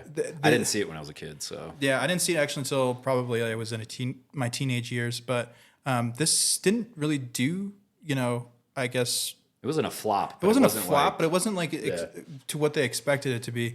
The one thing I found really interesting, and they made a documentary about making this movie. This movie was originally intended to be a rated R movie. Really? Yeah. And one of the biggest ways you can tell that, I don't know if you remember the movie or seen the movie, but at the very end, Sigourney Weaver and Tim Allen are supposed to go to like through the ship to get to the, I think it's called the Omega Drive or something like that. Basically, they have to go through like this series of like ports and tunnels, and then they have to like time going through like these smashing pistons and stuff like that. And Sigourney Weaver runs into frame and she sees what they have to go through and she mouths, well, F that, right? Yeah. You can clearly see her mouth the F word. Even in the current edit? In the current edit, right? Okay. But they edit it out and she says, well, screw that. So there is a version out there in the raw footage version where there's more F-bombs, there's more dirty inside jokes. I think it's a PG-13 movie. What's the rule nowadays? You can do a PG-13 movie with one F-bomb? I think so, yeah. And the rules are always changing. Yeah, so I mean, it always gets updated. So yeah. But for me, this movie is like the epitome of like my childhood in a little bit, where it's like Justin Long's character is like a huge nerd, right? Like now I'm an adult and I'm like, oh, God, that was me as a child. Like, but you've always been a huge nerd. I know. Yeah. I mean, not just as an adult. Yeah. And this one was like because I haven't seen that one. It was like a space parody. It was basically kind of like comedy Star Trek and Star Wars put together, based off of like. Okay. William Shatner has said that this is the best Star Trek movie to ever be made. Is that right? Yeah. It's funny. It's a parody. It's ridiculous, but it's actually really good. Yeah, I mean, and it's kind of flew under the radar for a long time. There's so much like lore around this movie. The improvisation in this movie is quite famous. Like the alien talk. Yeah. There's so many like at the time were no-name actors that have become larger, you know, now and more beginning prominent. in this one. Exactly. Yeah. Like Tim Allen was the lead of this. I started to remember like a little bit about it when you said Tim Allen. I'm like, okay, I can picture like his suit. Yep. Alan Rickman is in it. He plays a character. The gentleman from The Office, I can't remember his name. I want to say it's like Rainn Wilson. He plays Dwight from The Office. Oh yeah. He's in it. There's Tony Shalhoub is in it. There's Justin Long. There's a long list of people who are in this movie. Justin Long list. Yeah, just a long list. Sam Rockwell. Sam Rockwell. Yeah. He's amazing in there. But it's such a great movie. I think it came out way before its time. Where it had been in 1999. In 1999, before it was appreciated. Yeah. So what's the parody that's out now that called like Lower Decks or something like that? There's a few of them like. There's the Orville. That's pretty similar. Orville is. I've seen some of those, and that was good. Yeah, it is good. I've seen a few episodes of that. Yeah, that's a Seth MacFarlane There's one spin on basically the on Star Trek. On Star Trek. There's a few of them. There's one called like Avenue 5, which is supposed to be like Star Trek-y space cruiser. I never actually finished it, but it's about the idea of a marooned space cruise boat. And the captain's not a real captain. Everything's all automated. And so when it gets marooned, nobody knows how to like solve the issue because there's no real captain on it. He's just an actor basically. So it's a pretty funny idea, but yeah, it's something that wouldn't have gotten made back then, but Galaxy Quest was, so it's definitely ahead of its time. For sure. That's on my list, but it's not number 9. What do you have for number 9, my friend? Number 9, I went Wild Wild West. I did. I put it in there, God. dude. I did. I put it in there. As a kid, I judge you so much. Good, I judge you good. way more than I should. I think it's because, again, I was 11 years old, and it's a freaking sci-fi western with giant robot spiders. Come on now. And I know the connection. And with Will Kevin Smith. And Will Smith. Hey, I'm Will Smith. There's an inside joke that me and Bill and a couple other people know is like, if you've seen any Will Smith movie, it's just Will Smith being himself. Yeah. You know, it's like, I'm a cowboy and I'm in the Wild West. I'm Will Smith. There's aliens. I got to shoot them. I'm Will Smith. I Robot. Will Smith. Just another one of those random quotes like, "No, nobody shoot that green shit at me." Exactly. Yeah. I don't know what that Yeah, so it's just Will Smith. Oh, okay. Fair enough. Yeah. From Yeah, Independence man. Day. Honestly, this, to be fair, it doesn't belong on the top 10 list. But No, it doesn't. someone's it does on mine. Yeah. And again, my list is based off of, I think, of my I had to teeter-totter between my experience back then and then how it lives nowadays. And back then, it was a fun movie to watch as a kid because, like, think about when they first get captured on the train and they get the magnet collars put on them. And they wake up back to back. Stupid. Oh, it's hilarious. It's so great. As a kid, you're just like, oh, they got magnet collars and they got to run away from each other and they come back together and there's these freaking discs going to like decapitate them. And then the guy who found out who is the scientist who created the discs, they basically took a decapitated head and put a rear projector through his eyeballs in order to get the image. That's so great, dude. Like, come on. Like, how's that dumb? That's so like... It's so fantasy. It's so like sci-fi. It's I'm Will Smith. and then all the at the time you're a kid, so you don't know they're blatant like derogatory jokes about Will Smith being black and the guy not having legs. Their banter back and their forth. banter back and forth would not get away. You could not get away with it nowadays, Right. And again, I do know the whole connection nowadays. I didn't know as a kid, but the whole connection between the Kevin Smith script and Superman and all that. So it's like it had to go on the list, man. Had to be put in there. There's room for 8 more. I'm hoping that this list gets better for you. I think I've won the first 2 rounds. Listen, it's all over the place. Okay, you didn't win with Pokemon. That's a childhood favorite. Come on. Now. Yeah, but you put it so low on the list there, sir. All right. Well, number 8, Blast from the Past for me. Great Brendan Fraser movie. I often relate to this movie a little bit as far as like my personality and Brendan Fraser. Sometimes I feel like I'm a man out of time. You were grown in a basement? I was grown in a basement. That's probably why my aversion to spiders. I live with the spiders. That's why you hate WoW OS? Yeah, exactly. Giant robot spider. Giant robot spider. Well, either you grow to appreciate them or you grow to hate them, right? Oh, I know. That type of... Hate them and fear them, and yeah. In my, I know that they have ecological purpose, but in my mind, kill all the spiders. Not when they're giant metal. Yeah. But yeah, such a great commentary on generational gap between would have been quote unquote the boomers of Brendan Fraser's time from like the Cold War '60s to what would have been the '90s back then.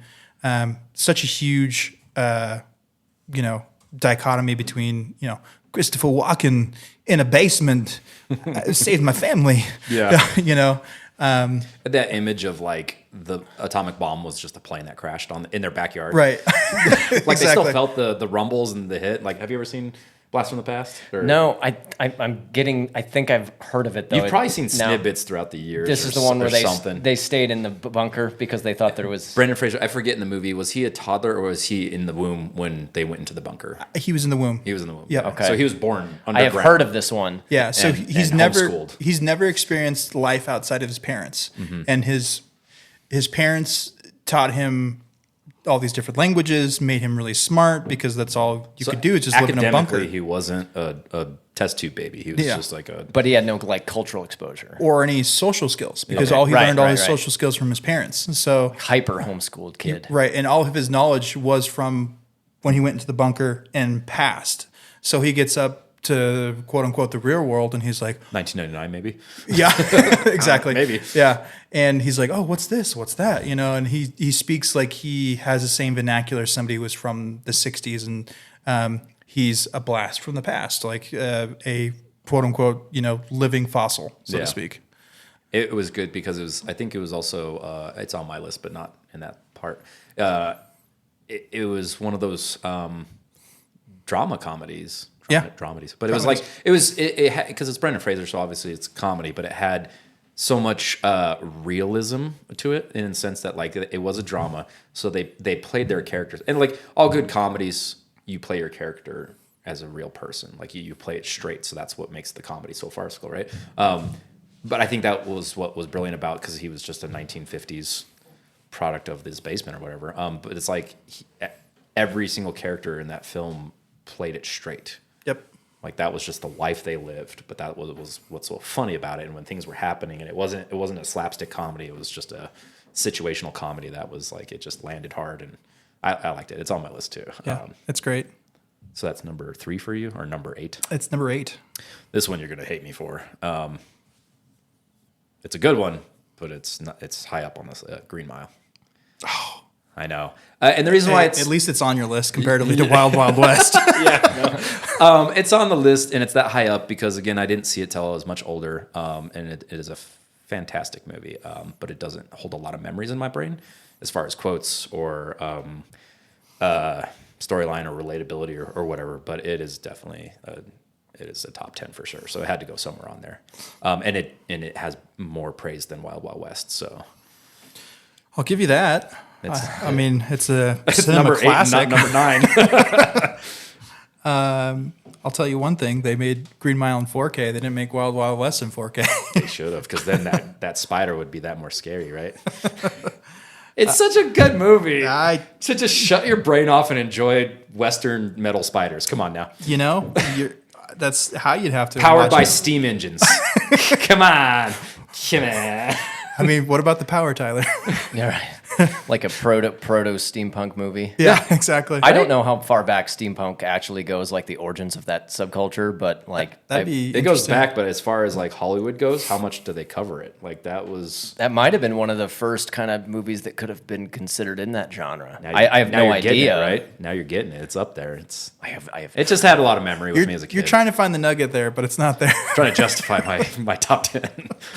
All right. Well, number 7 for me is Star Wars Episode 1. And for me, I think I'm in the realm of when I was a kid. This was an awesome movie, very popular. It was my Star Wars movie from when I was a kid. Yeah. You hear people saying, well, when Star Wars originally came out, it was just Star Wars, Yeah. Well, this is Star Wars Episode 1. This is for our generation. For our this is generation, first, this is... unfortunately. Yep, this is number 1. Did you have you seen episodes 4? Well, if you're an older person, the Star Wars. Yeah, Star Wars. Have you seen the original 4, 5, and 6 before this one came out? I can't remember to say that I had seen them or not, or at least remembered them. Yeah. What I do remember, as far as what being the cultural significance of the first Star Wars, is I remember living in Cheyenne. There was 2 theaters. There was the theater that showed In the whole entire state. Pretty much Town. the whole town. Yeah. There was the theater that showed rerun movies, as well as movies that had been in the theaters for a while, and then there was the main movie theater that was in the mall, and it showed all the brand new movies. And there was only 3 screens. There was 4 or 5. Yeah. And I remember we had to wait for 2 weeks just to go see this, and it was Because there were so many people going. because there's so many people going. Yeah. People just kept showing up at the mall as soon as they open and just buy tickets and go see it multiple times a day. Yeah, And this is definitely one of those movies where you're like, okay, you saw it once, you should be good. It's my turn, right? People were definitely buying multiple times Picture a and little scenes and toddler. I want my cookie too. pretty much, And I was Talk with Brandon. when I finally got to go see it, on a really off random day with a friend of mine, it was wow, this is so cool. And, it was a whole new world to me of what movies could be, so to speak. Space. Yeah. So if I were to make the Bill argument of but there's giant spiders. I ain't judging, man. Yeah. Star Wars is on my list too. Yeah, there's giant spaceships and they go to war and there's stars and stuff. That was my I don't fault that you. was my Wild West. We all hate the obvious reasons of Star Wars Episode 1, but Yes. But at the time, at our age, Star Wars Episode 1 was fucking awesome. Yeah, but I do have to because this was at this point in time the first, quote unquote, the first three Star Wars, the original Star Wars, was all George Lucas, right? No, it was different directors. I didn't forget. Well, I mean, like as far as like him writing it. He is like I don't know. I think he wrote the first one, and I think he co-wrote. And like, I'm not too Rain Man brain about all that stuff. He is basically just the mastermind of Star Wars. Well, but Star Wars episodes 1, 2, and 3, I'm pretty sure he directed all those. So and I could be wrong, and there are plenty of Star Wars nerds out there who will correct me immediately. Yeah, But- exactly. We're getting shunned right now. The comments are blowing up. From my understanding and recollection, that George Lucas was the writer and director of all three, or episode 1 through 3 Star Warses. 1 through 3 or 4, 5, and 6? 1 through 3. And then he directed and wrote I guess it would be considered number 4 now, and was like the writer of 4, 5, and 6. And I don't know if he had his hands in productions of the other ones, but from my understanding, this was like his quote unquote his baby. He had like untethered creative ability within the first 3 movies. So it wasn't until later on in life that I kind of understood and knew like how important Star Wars was, and like got to go through this because my dad was like, "Oh yeah, Star Wars, like that's cool, like that was something cool that I did when I was a kid." So Star Wars is number 7 for me. And let me backtrack a little bit. Did you originally, when you brought that up, did you say episodes 1, 2, and 3, or were you referencing 4, 5, and 6? I don't know which section you're referring to. I think I was trying to say like he didn't direct the original like 4, 5, and 6 altogether. But yeah, I think you're right. I just looked it up. 1 and 2 he directed and writ. I'm looking up now if he did number 3 because he might have not done number 3. Have you seen all the Clone Wars and I have not. Rebels I know that's more of your shtick. Oh, it's so good. How about you, Tyler? How was episode 1 for you? Like, So that one, I grew up with the 4, 5, and 6. The original movies from the 70s you and old. early 80s, and like my folks really enjoyed those. We'd watch them. You were talking about watching movies on television, and so like those were some that we had on VHS, and then I'd also watch on TV. The Death Star blowing up is one of those scenes that I'd play slowly. The original or the revamped version of it? These were VHS tapes. Yes, it was the original. That we got. This would have been probably 90 or 91, maybe 89. I don't really remember. But I didn't like the episode 1. Like, I thought it was beautiful. I remember, because I went with my folks, I remember we thought it was beautiful. Like, the cinematography was beautiful. And we're like, man, look at, the computer, the CGI was incredible. But we didn't like what they did with the story. We just, and like, it was interesting because really everybody loved it at that time. But there were certainly people that did not. That crowd was certainly vocal about that. Even I remember that as a kid. But I mean, overall, everybody seemed to really like it. I think, my parents and I had just gotten so used to the originals, those that we just didn't. You have like an expectation of where the story is going to go or where they're going to start the story in this case. And we just didn't like it. Well, you remember with the originals, it was about the Force, which is in obviously the episodes 1, 2, 3, and then in episode 1 they undid everything with the midichlorians. Yeah. And now they're trying to backtrack in the sense that it's like. So I don't know if you know that whole argument at all, but like I remember that kind of whole but I don't remember any details. Yeah, the whole idea is like the original is like the Force is what surrounds us and binds us and all this stuff, and like it can exist in everyone and anyone. And then in episode 1, they basically boiled it down to it was like genetic, right? Yeah. If you had more midichlorians, then you're a Jedi. If you don't, then yeah. So it's like it kind of just like it took out the specialness of the Force, the whimsicalness, the space sci-fi-ness, and it just made it genetics and stuff like that. And then in the newer ones, they haven't blatantly undone it, but they have more so just been like, well, if you have more midichlorians, then it's easier for you to train and be in it. Well, and you could still be a Jedi if you have less, but it's like, yeah, it's. I do remember like and I remember people in high school arguing about that, like whether they liked that idea or not. But I remember one thing that I personally didn't like about the episode 1 was that the practical effects in those original Star Wars movies, 4, 5, and 6, they just had this gritty kind of the universe that Star Wars is. Yeah, and at least, I haven't seen episode 1 in, probably more than 20 years. So I don't remember very well. I could be wrong, but like I remember it being, everything was, so shiny and like clean looking, kind of sterile looking. Yep. And the original Star Wars, 4, 5, and 6, I know I keep saying the original, and No, Horrible. that's how our I feel. generation Yeah. understands it. Yeah, but that's kind of how we referred to them when I was a kid. But those movies, the 4, 5, and 6, they seemed more organic and they seemed lived in more. So there's things were old, and it's like you were, with some of these ships, it's like how it would be if you went to like a third world country or something, and there was like a rebel faction, and they had gotten a bunch of Toyotas. And and we're outfitting them to do something, and it felt more real. The idea, there's two parts to that. The idea behind it is kind of like in George Lucas's mind is this is kind of pre-war, like episodes 1, 2, and 3.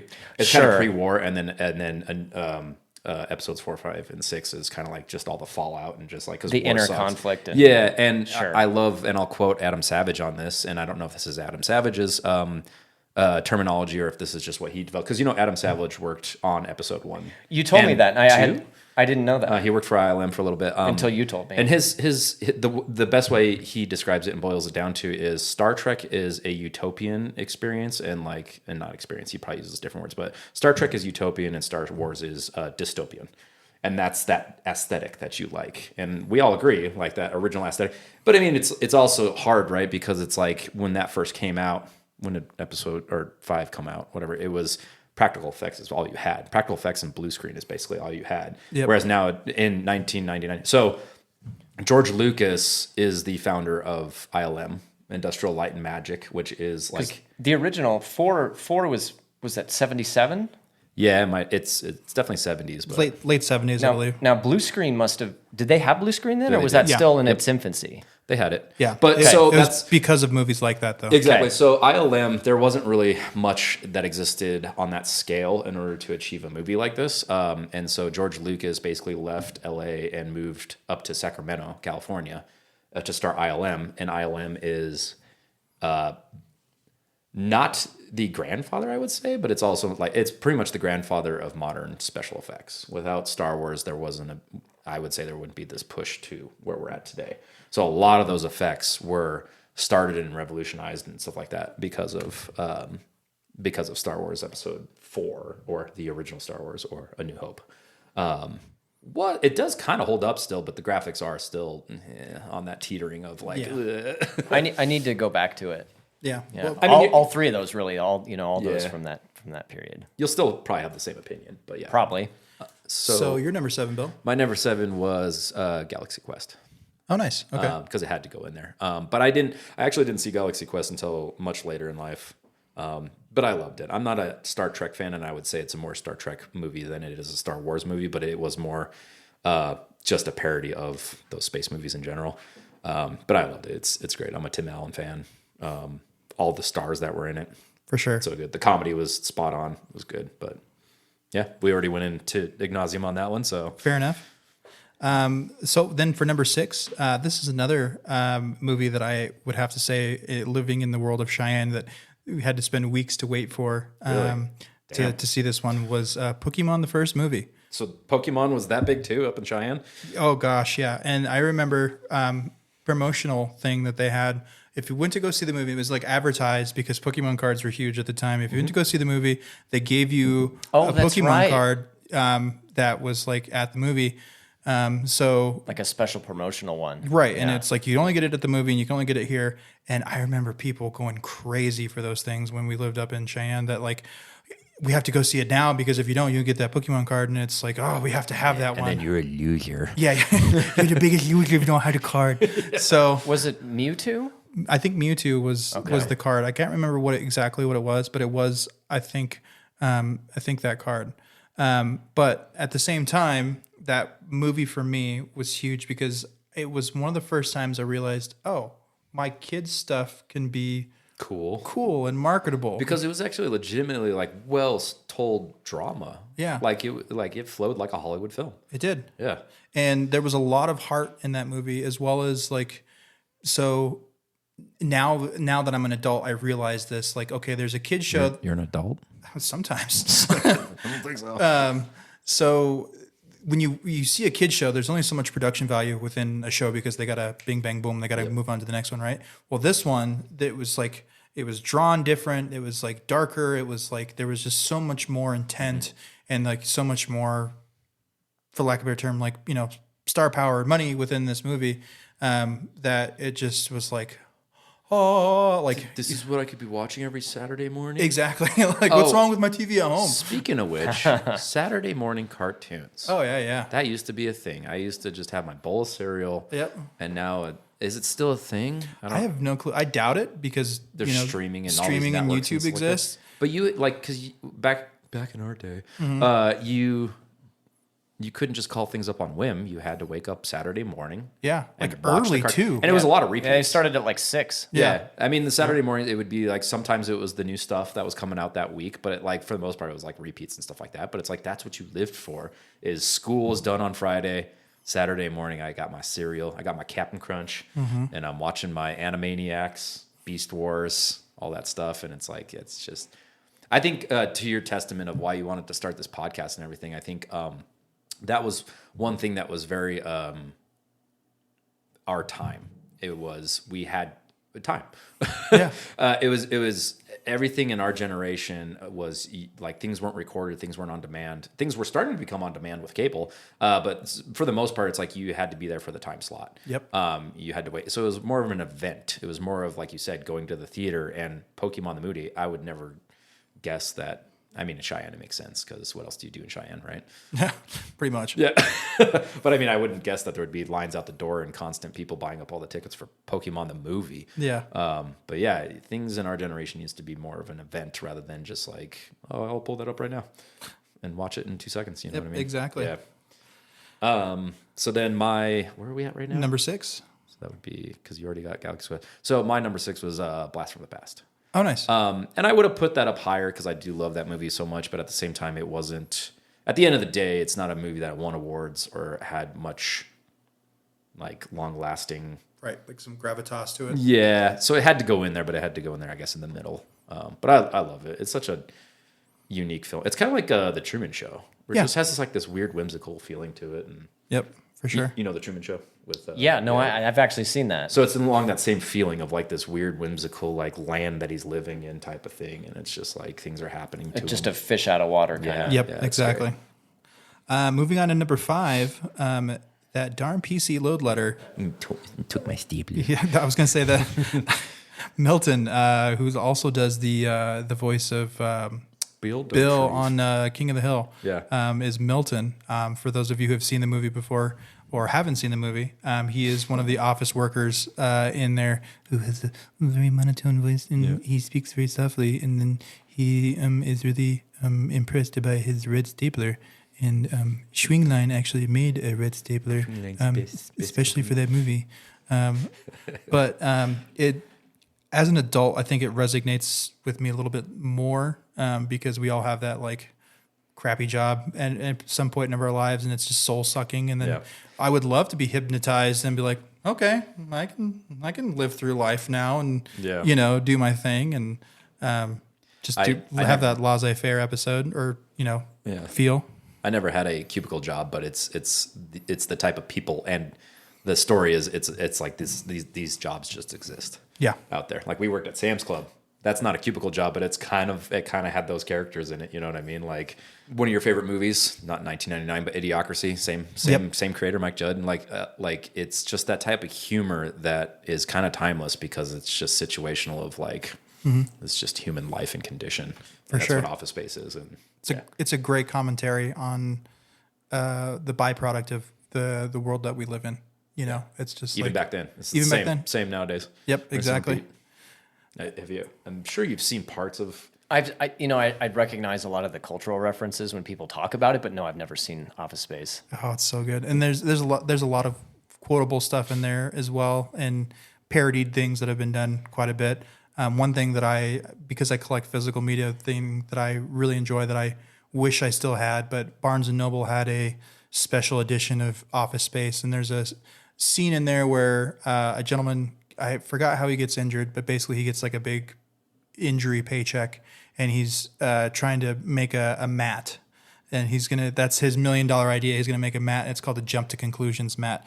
And his way to communicate with people is like, when you're angry, you jump on angry. When you're sad, you jump on sad. When you're mad, and so on and so on. Barnes and Noble, with their DVD version of it, had a Jump to Conclusions mat. Amazing. An actual size mat. An actual size mat. Amazing. That was like folded up. That was inside the DVD. And this is also like, this is one of the reasons why Big Bird wanted to start. And for those of you who are listening, sorry, this is Brandon Torres, who started this podcast, but growing up, we called him Big Bird.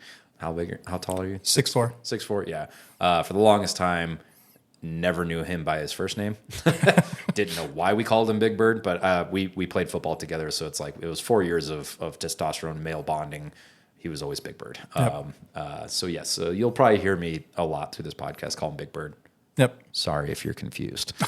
That is Big Bird. But yeah, that's Brandon, Big Bird, likes physical media. He wanted to start this podcast because he's got like a whole apartment just to the brim of physical media, and that's right up your alley and I'm not a physical media collector because I have a lot of other expensive hobbies that pull me away from that, but I love that aspect too of like, you go to places like Barnes and Nobles or you go somewhere else and it's like the memorabilia or whatever that they attach to the physical copy is what makes it special and what makes it like memorable and worthwhile having, like a little trophy.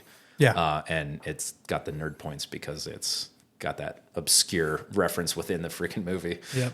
And nowadays with streaming, to get on another soapbox of why I want to do the podcast as well as, quote unquote, why I collect physical media. You've got movies now that at any point in time, they can change the movie through editing or through anything on the movie through streaming. And it's not the way that you remember it. So once you have a physical copy, that's it. That's the movie. It's done. It's pressed. It's there. As well as if you had a digital copy that you bought from somewhere, you don't physically own that digital version of that. So if for those of you who had Ultraviolet back in the day, very recently in the past 6 months, Sony, people who bought Discovery or anything. Discovery Channel or that type of vein of stuff and bought it on the PlayStation Network and you bought a digital copy, you can't watch it anymore. They took it away from you. Even though you purchased it, they took it away from you. Cool. So, and like, even if you didn't purchase it, you're paying for like Netflix and like Amazon Prime. And it's like Amazon Prime, you pay for Amazon Prime, but when you go on Amazon Prime, you're still like, oh, I still have to rent or buy this.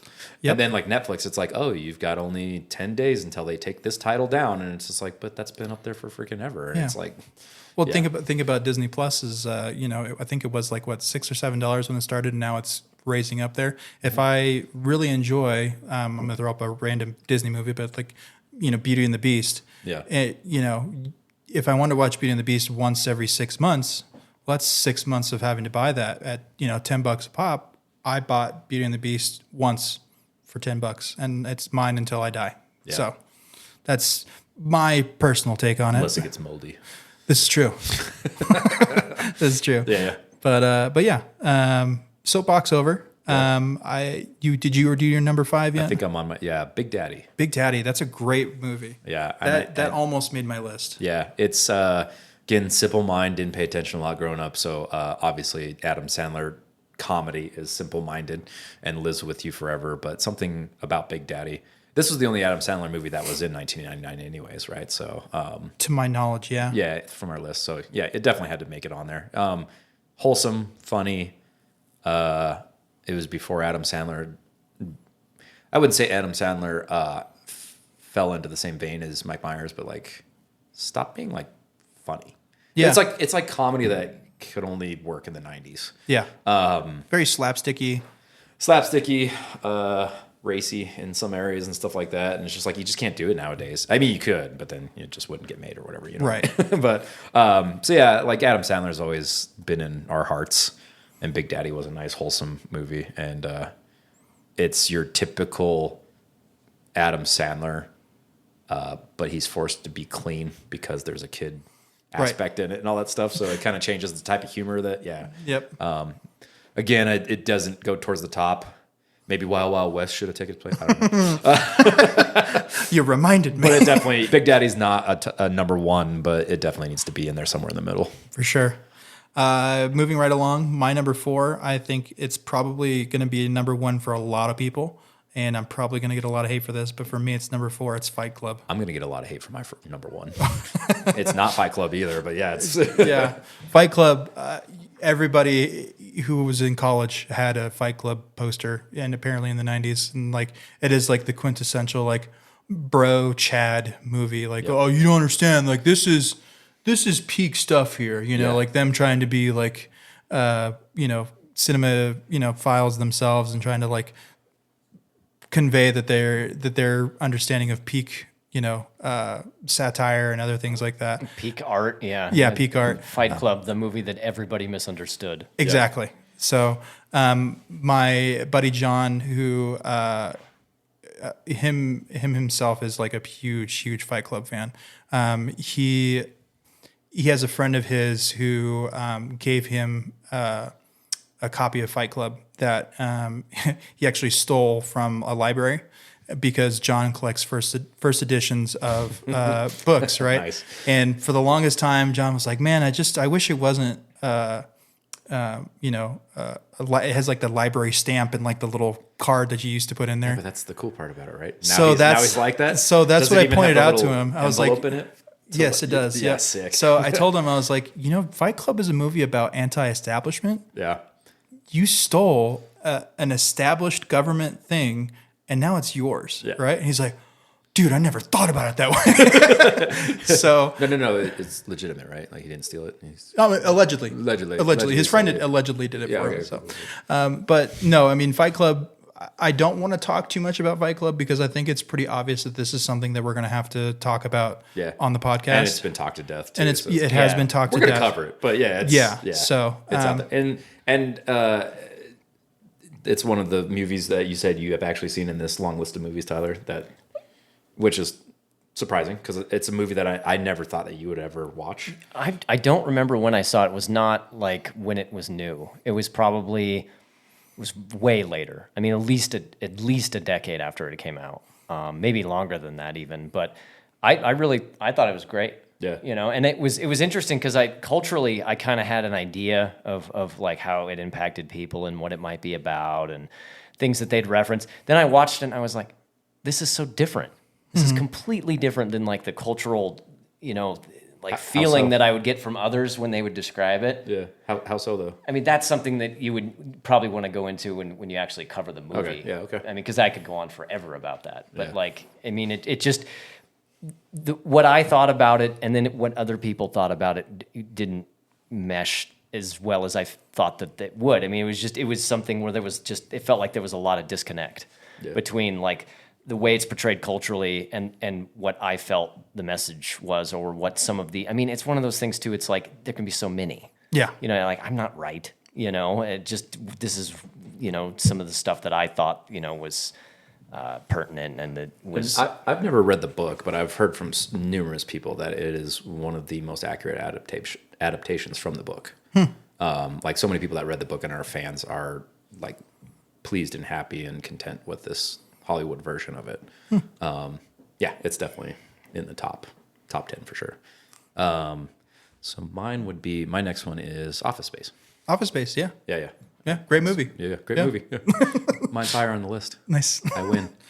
Wild West. That's all I have to say. That's your next one? No. All right, moving right along. Now we're cracking the top 3 here. Getting to the nitty gritty. Wait, are we? Holy shit. Yep. Did I miss one then? Or do I have too many in here? Hold on one second. Ooh. 1, 2, 3, 4, You didn't 5, number them? 6, 7, Yeah. 8, 9, 10, 11. Holy shit. Ooh. Oh no. Oh no. You had an honorable mention. You're gonna have an honorable mention there. Yeah. Maybe you want to take out Wild Wild West for me? Is that what you want to do?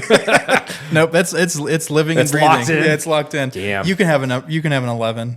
I'll just go into my next one because you don't have it on yours, and you said you've never seen it. Sixth Sense. Yeah. No, I've never seen that movie. Sixth Sense for me sticks with me because, God, was that M. Night's first movie? I don't think Signs. it's his. Yeah. Signs was his first. No, I think Signs came after. Yeah, maybe. Yeah. This is where we need John. M. Night Shyamalan. Anyways, can you look that up while I'm talking? Yeah. So it stuck with me because, in my opinion, M. Night has only had Signs, Sixth Sense. I haven't seen Lady in the Water. Is that his too? That is his. I heard that's pretty good.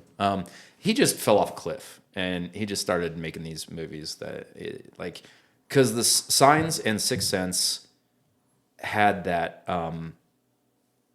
Go back up. I think that was in order. They had this twist. That was what M. Night Shyamalan was famous for, was the twist. Yep. That just flipped the whole entire movie up.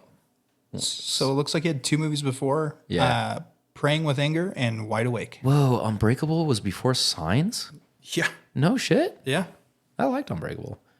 Oh, Yeah. Okay, well, maybe I bite my tongue a little bit here. Anyways, Sixth Sense and Signs, they were synonymous for their twists. Well, M. Night Shyamalan in general is Yeah, synonymous. but with those were the twists. ones that worked. His earlier work was the ones that actually worked, and then his later work is just forced. Yeah. But Sixth Sense was that one where it was just all the foreshadowing was there, but for some reason the whole entire movie flowed so well that you just didn't care to even read into it. Well, at least me.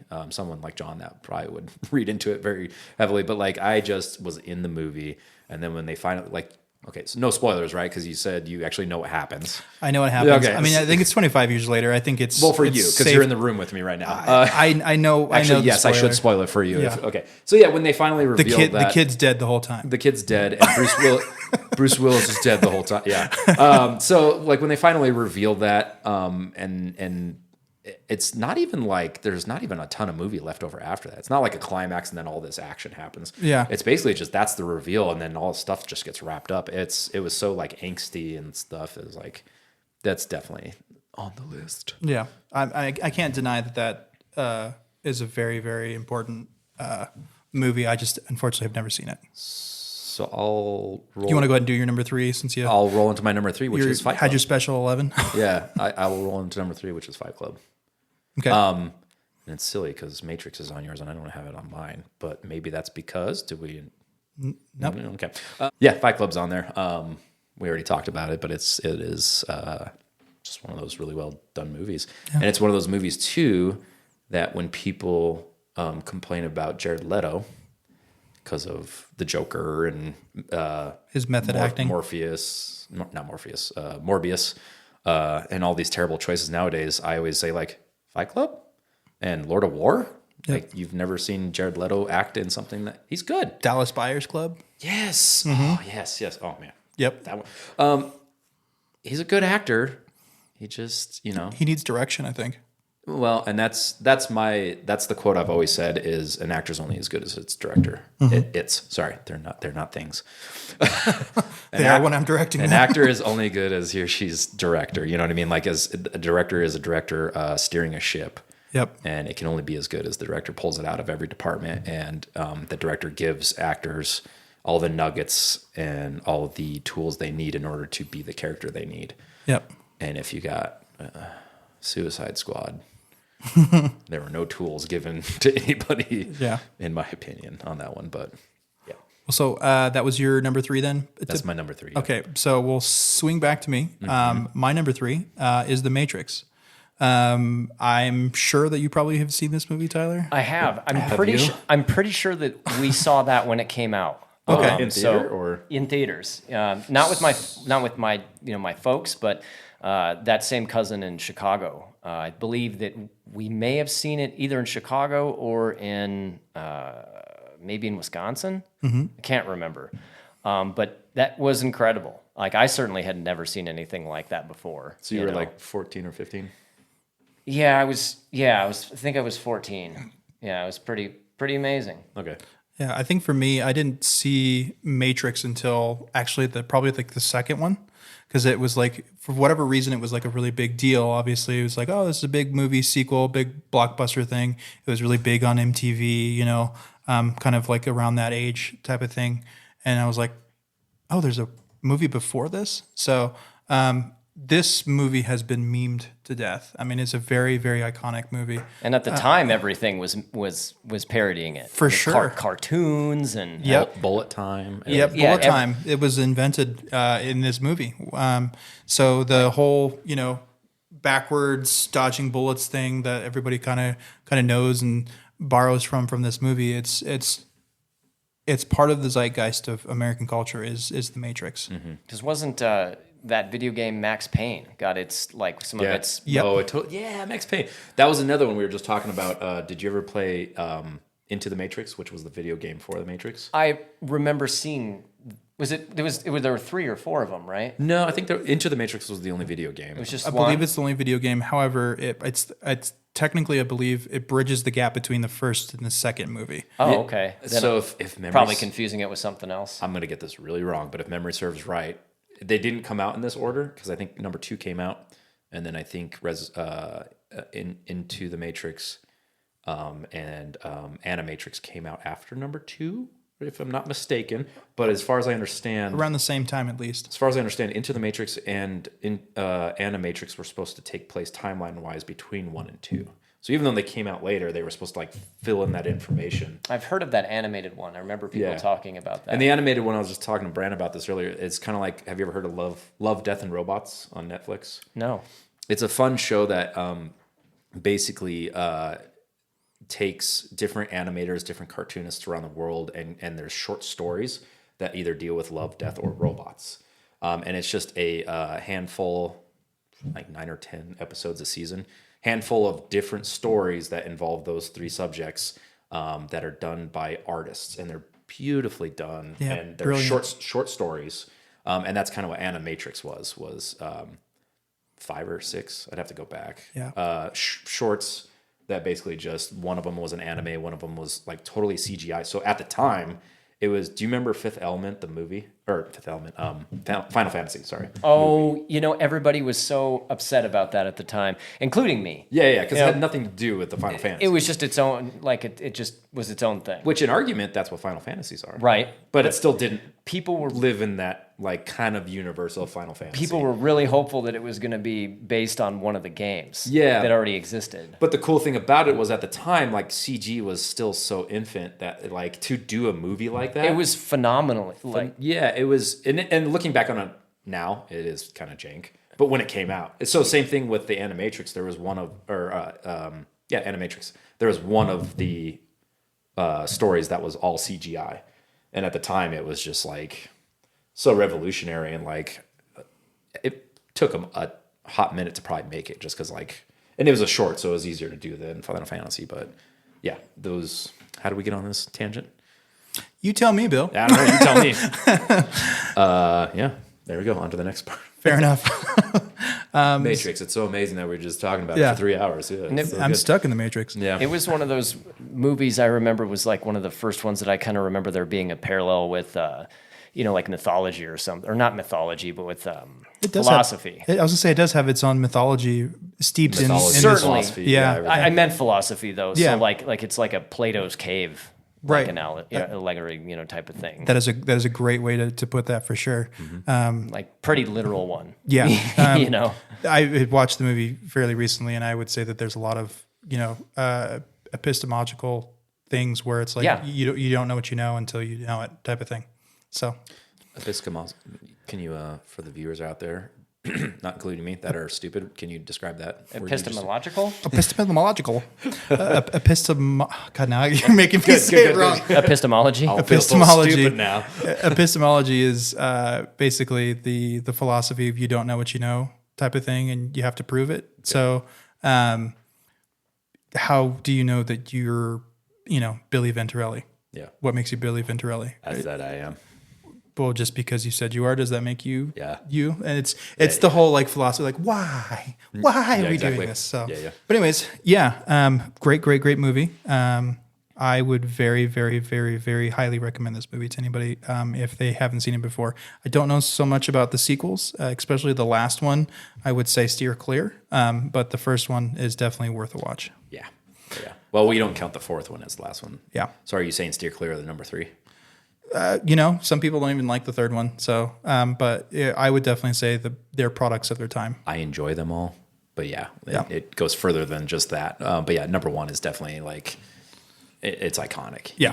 You can't beat it. There's so many, like Y2K and everything else. There's so many things going on at that time that like it stood out to the religious realm, like America in general. Just that. Whatever that fancy word is you used, of just who we are and why. Yep. Yeah, it's definitely It's like generated its own mysticism and For sure. yeah. good top three.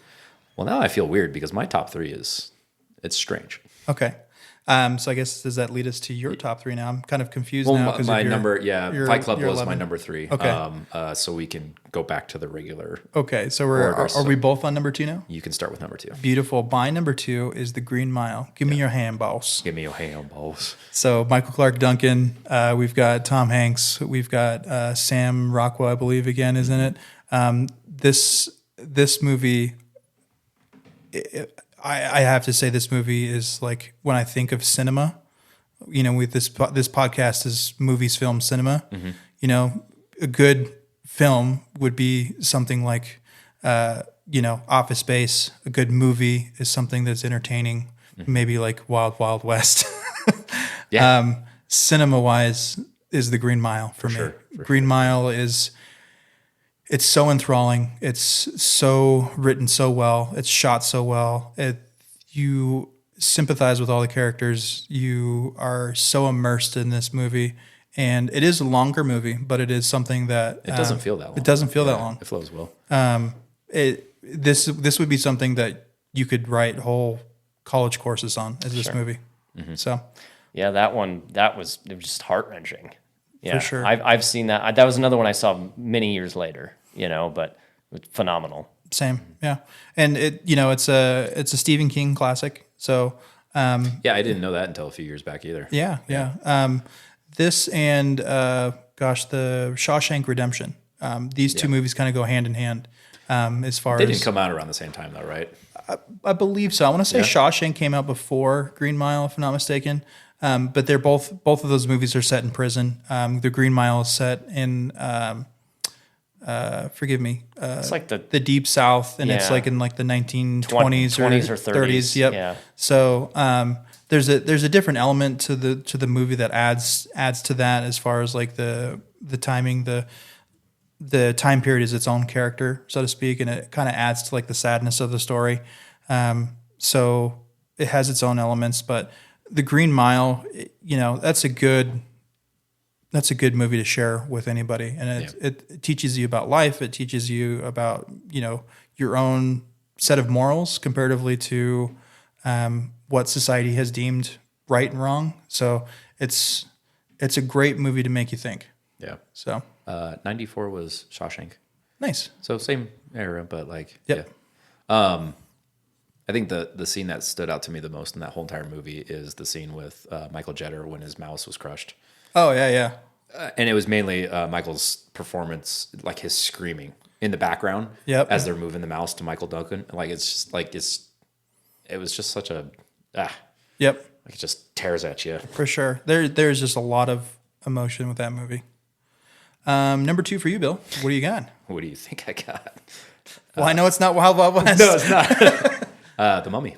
The Mummy. Okay. Yeah, That's and awesome. And again, this list is not necessarily like it wasn't like I think the best movies of 1999. Yep. I think a lot of it has to do with like my childhood and stuff like that. And it was one of my mom's favorite movies, so we watched it a lot. Yeah. It was just fun. It's just like we talked about earlier. It was just a fun adventure. And again, it wasn't totally serious like Indiana Jones. Indiana Jones had its comedy in it, but Indiana Jones is more of that fantasy drama, whereas The Mummy is definitely a comedy. And so yeah, I think I put it up there just because it was a movie that we watched a lot, and it's fun, and it's still cinematic, and it's also in this day and age. I'll go on a little tangent. You have your physical media soapbox. My physical tangent right now is I hate when Hollywood uses CG or special practical camera techniques just because it's trendy. And what I mean is the recent Airbender live action on Netflix. Yeah, Man, it's horrible. It looks like 90% of that film was filmed on the volume. And if you don't know what the volume is, it was first widely introduced, not introduced, but widely introduced for The Mandalorian. And it's basically almost a 270-degree wrapping LED screen that's at high enough quality. So instead of doing blue screen and green screen, it's an actual like screen projector behind the actors. And it's not a new technique technically, because you had rear projection back in the day with like car driving scenes, stuff like that. So it's the same idea, but this is LED screens, and Just a higher definition. and usually it's background, right? So it's out of focus anyways. Yep. But you're on a stage. Mandalorian, it worked because it's a physical stage that they built out with like the rocks and all that stuff, and then they just extended it with the volume. Whereas in Airbender, it was just they're just Abusing it. in scenes. They're just standing in scenes talking. There was no and the Mummy. Yes, it was filmed in 1999, and there wasn't a lot of those techniques, so they had to go on location. But when you go on location to like Egypt and like all these locations and stuff like that, like you're in it and you're experiencing it. You're on the Nile and all that, whether they filmed it on the Nile or not. But it was it's just an adventure movie. It's fun. Yep. Watched it a lot as a kid because it was in our family. I have the VHS still. Don't know if it's moldy or worn out or whatever. I haven't played it, but yeah. Number 2. Yeah, it's a great movie. I guess we're at our number 1 spots. Yep. Yours is a pretty good choice. Mine, I have to say, is Was it hard to pick that one? for me, it wasn't. To be honest with you, this was probably the easiest one on the list for me. Wow. Okay. Bigger, longer, and uncut South Park. I have been doing voices since I was a kid. I used to do the Cartman voice all the time, do all of the characters on the show as much as I could. I've learned very young that if I wanted to be more comical or funny or convey a story better, you do the voice and people are like, oh, that's great, So I remember as a kid, doing the Cartman voices back and forth with my brothers and sisters and friends, and my parents getting mad at us and going, stop doing that stupid voice, Pissing off the parents is always what creates great right, memories. Yeah. Exactly. And we had talked about this actually yesterday about just South Park in general, but like my parents recently watched this and they're like, oh, this is great. How come we didn't know about this? I'm like, I used to sneak down in a basement and watch it on 2% volume and giggle into a pillow because I wasn't allowed to watch it because it came on late at night. And I'm like, So South Park is just so iconic. And this is one of the few movies I feel that's on here that it's something that you couldn't, like, if it came out tomorrow, if it came out, 20 years from now, because of obviously the animation is made to be looking like horrible and it's meant to do that way. Yeah. You couldn't tell, right? It's just so funny. You know what's funny is we go back to Pokemon, right? Yeah. Pokemon, like most cartoons, when you watch it, they have to pump them out quickly. So they're just not the best quality. But when you make a movie of it, they have all that extra time and money. South Park just looks like South Park. Yeah, South Park is like South Park. And, just more actors and like bigger scenes and stuff like that, but it still just looks as jank as it does on TV. Yeah, and really like I think the only thing that it has like that would not resonate with people watching it now is Saddam Hussein. So like, when he's like, Satan, like people wouldn't understand like he was a prominent, dictator at that time. And it's like, okay, there's just like some funny guy with a funny voice. Well, and that is the problem. That's crazy. That's your number 1. That is the problem. And the beauty of South Park is South Park, for those who are listening, Matt Stone and Trey Parker are still pumping out episodes. And they do it. They try to be so topical. Is that the right? Yeah, very word? topical.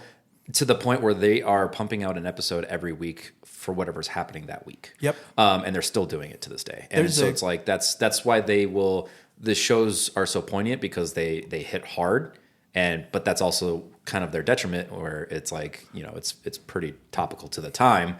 But for the most part, it's history, right? So it lives on, and it's actually what happened and is happening. And I don't know how those guys haven't died from like a heart attack or an aneurysm or whatever, because that's just so much work. It is to do. They there's a great documentary called 1 Week to Show that you can find on YouTube pretty easily. Yeah.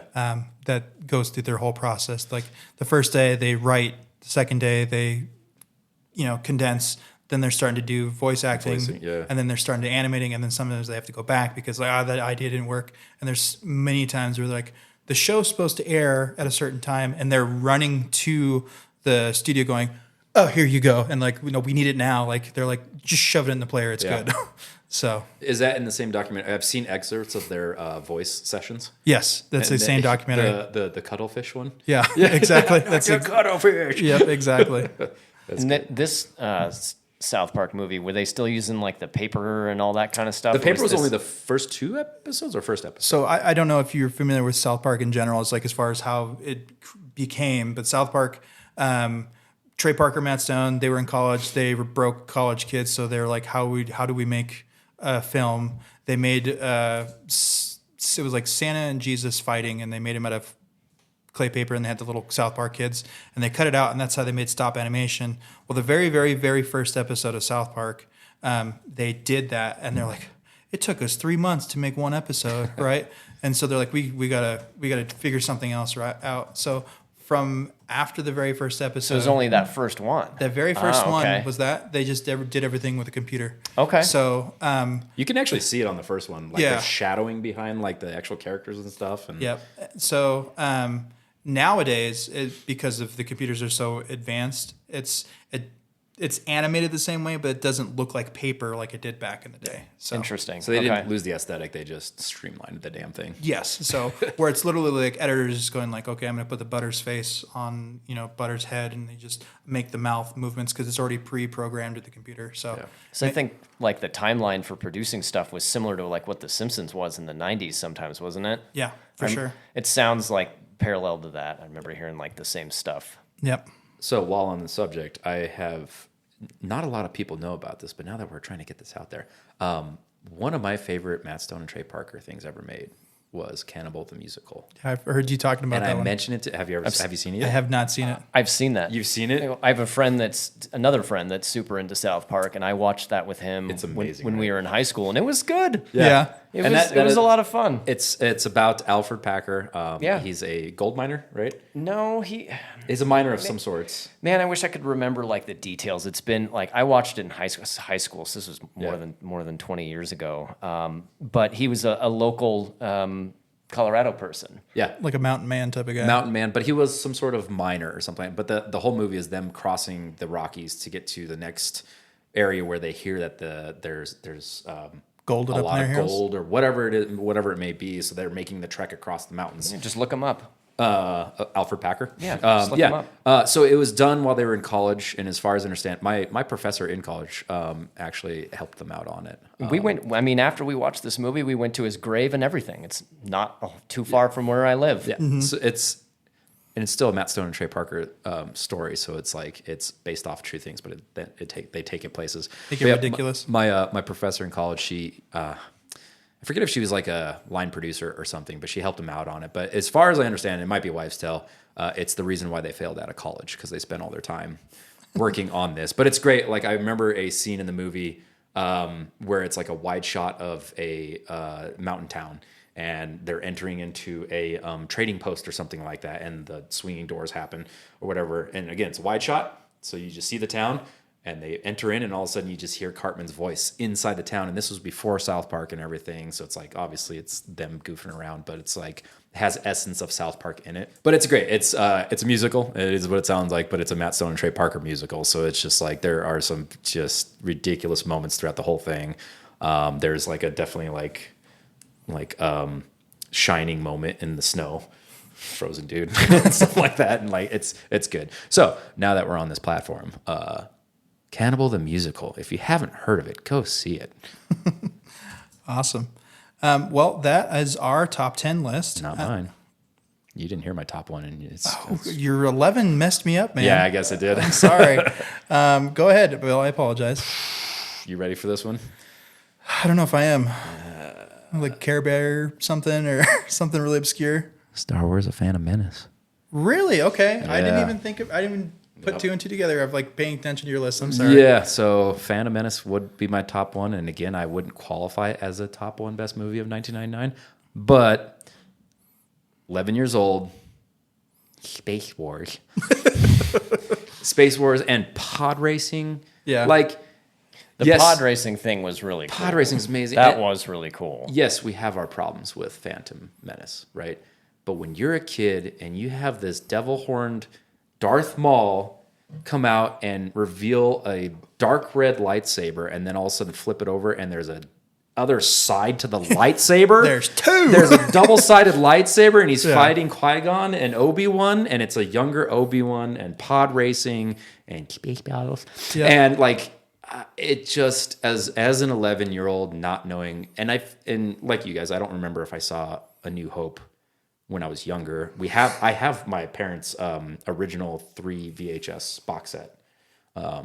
So we watched it a lot, and it was the unbastardized version. Mm-hmm. It's the OG. So I forget if I've seen that before or if Phantom Menace was my first experience.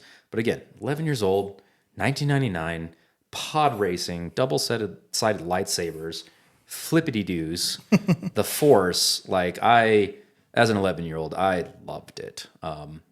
And notice how I'm not mentioning one character. Because even as a kid, it was stupid. Yeah. Fart jokes and all. Yeah. Just like the whole Naboo fight scene. Were they on Naboo when they were fighting?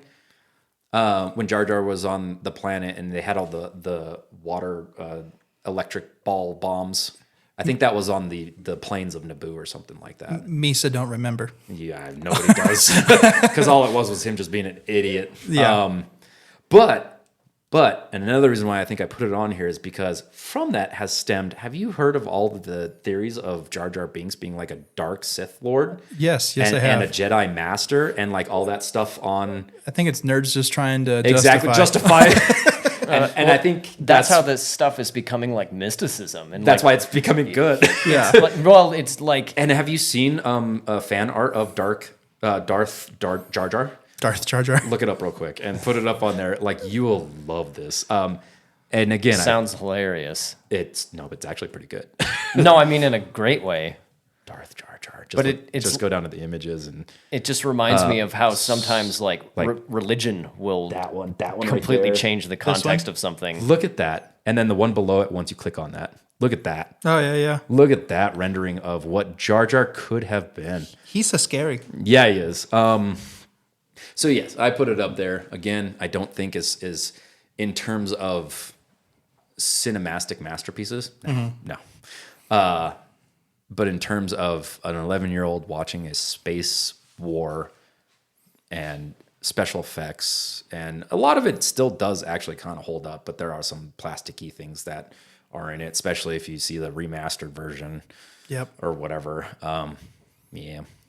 Well, I think too, one thing that reminds me of Star Wars, the first episode, is, and I don't know if you guys are fans of him, but Weird Al Yankovic, where he had recapped basically the whole movie, the Star Wars from the American Pie parody. Yeah. And that... I was just singing that earlier. Yeah, I was going to say, it's stuck in my head every time I hear the original song. I still sing the Star Wars version. Mm-hmm. The really cool thing about that song in particular, he wrote that song before the movie came out, and all of the things that he sung in the song happened in the movie, but he hadn't seen the movie yet. And all the things he got from the movie is off of like chat rooms and forums and stuff like that from like Star Wars nerds that had pieced together from the trailer and kind of like created what they thought the movie was going to be from Star Wars lore and from everything. Yeah. So, I mean, like, think about that. When it came out, like, everyone came out of the woodworks. Like,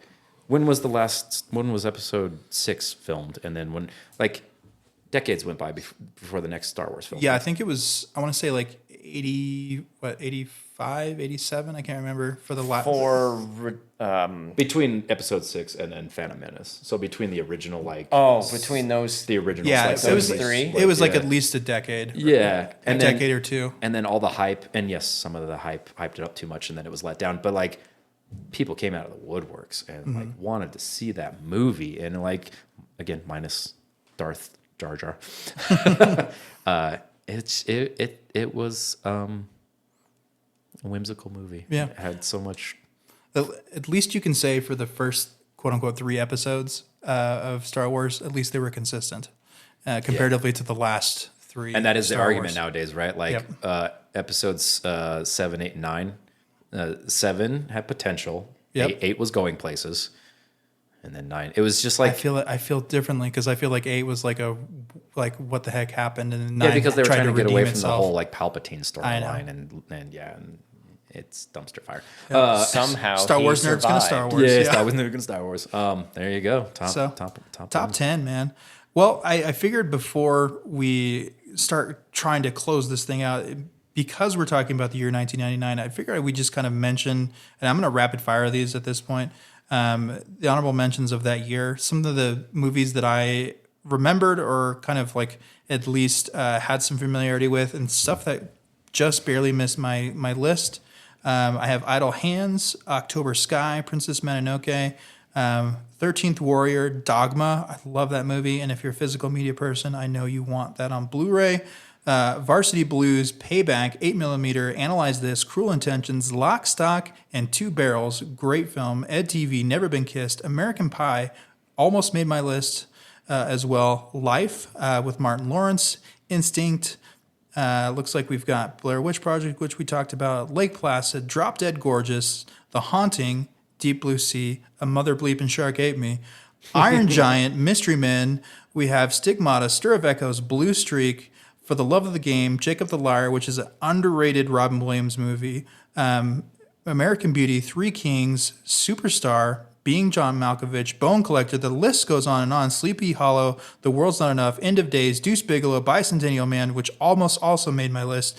Fantasia 2000, Stuart Little, Girl Interrupted, Any Given Sunday, The Talented Mr. Ripley, and The Hurricane with Denzel Washington. 1999 was on fire, man. I didn't even realize it until you sent me this list. Yeah, and that's just the stuff I recognized. I'm sure that there's movies out there that people are like, I can't believe they didn't mention this. Yeah. I can't believe that was on their top 10. I know that there is so much more out there that we haven't got to, but let me tell you, this is going to be a fun ride for everybody when they stay through these podcasts and listen and we talk about these movies. Before we wrap up here today, I think it's time to take another ad break. We're going to come right back from our ad. We're going to discuss a few things that we've been watching here recently, possibly discuss what we're going to be watching next week and talking about next time, and then we're going to go from there. We'll see you guys soon. From today's sponsor, Nature, I present to you a revolutionary product, a product that will undoubtedly blow your mind and body. Food. Forget everything you thought you knew about sustenance. Food is here to revolutionize your life. Tired of that empty, growling stomach? Just try some food. Need energy to conquer your day? Food's got you covered. It's like magic, but edible. Now, you might be thinking, isn't this just a fancy name for what I'm already eating? Oh, dear listener, you've been deprived. Nature's food is packed with everything you never knew you needed. Crunchy, chewy, savory, sweet. It's the Swiss Army knife of consumables. So why wait? Dive into the delicious world of food today. Your taste buds will thank you. And remember, if it's not food, it's just, well, not as awesome. Hey, that was a fun ad. Hey, speaking of eating things, Alfred Packard, right? He was a cannibal. Yeah. He liked to eat fun things. Apparently, yeah. He was known as Colorado's cannibal. Was an American prospector and self-proclaimed wilderness guide who confessed to cannibalism during the winter of 1874. Just straight up confessed to it, I guess. But Cannibalism. Yeah, so that was again, Cannibal the musical. Matt Stone, Trey Parker. This was well before Basketball and Orgasmo. Ooh, that's a great movie too. Yeah, that was, and I didn't remember like his timeline or anything. That was before Colorado was even a state. That was just. Is it really? Yeah, it was when it was still there a you go. territory. Yeah, because Colorado was 1876. That's when it became a state. My go-to in my brain was like, how would you know this? But it's Tyler. This is what you love. You love Colorado history and you love the mountains, and I would never. Dates are just a. I fog in my remember. brain. I remember some of them. Yeah. Most of them I don't. I would not pass any tests. You passed my test, buddy. Well, hey, while we're wrapping up here, one thing I want us to kind of get in the habit of doing is we're not only just talking about movies from 1999 this season, but also I want to talk about maybe some of the stuff you've been watching recently, some of the stuff that you, whether it be books or, movies, something that you've kind of consumed recently that you maybe like want to share, or just say, hey, that's something you're enjoying, something fun that you want to not only recommend what movies we're watching, but recommend other things to people. So You guys watching anything new or something that you want to plug or anything? Recently, Blue-Eyed Samurai on Netflix. Blue-Eyed Samurai, okay. It's a mature comic or mature cartoon, but it's what it sounds like. It's about it's loosely based off of when in Japanese era, when there was any kind of light-skinned or non-Japanese races, they tried to like eradicate them from their race. But it's a very not kung fu because it's Japanese. It's a very samurai martial arts driven drama, but it's cartoon and it's very well animated, very quick, and it's so good. I did kung fu for 9 years and love that whole realm and stuff. So it's like it spoke to me, and it's very bloody. There's a lot of nipples. So it's definitely rated R, but it's really well done, and it's a pretty quick watch. But saw that one recently. Awesome. Yeah, so recently, movies, I haven't seen anything or been looking to see anything really. But I did just finish going through like a huge World War II documentary that was from the early 70s.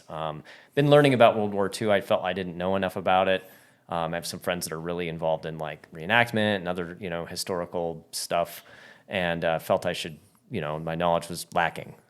So there was, I'm trying to remember, it's called World at War, and it was produced in like the early, I think it came out in like 73. And it's incredible. I mean, it's a lot to get through. It's like 25 episodes. I think they're each like an hour long, but it was filmed back when a lot of those people were still alive, and they filmed, people that were high-ranking officials on like from every side. I mean, it's really remarkable. So not just the American side. Like oh wow, Nazis and Japanese, and everybody, British, and people from all over the world, soldiers. Was it like high-ranking generals? Was it a UK documentary? Was it UK? American? Yes, okay. Yeah, it was UK. It was narrated by, and I can't remember the guy's name, but he was, he's real famous. But incredible. I mean, not David Attenborough, is it? No. Samuel L. Jackson. Morgan Freeman. Yeah. In 73. Yeah. I mean, but no, I mean, if you're like a World War II history buff, or even you're just curious about the historical currents from that period, because I mean, it was a conflict that really changed culture in a massive way.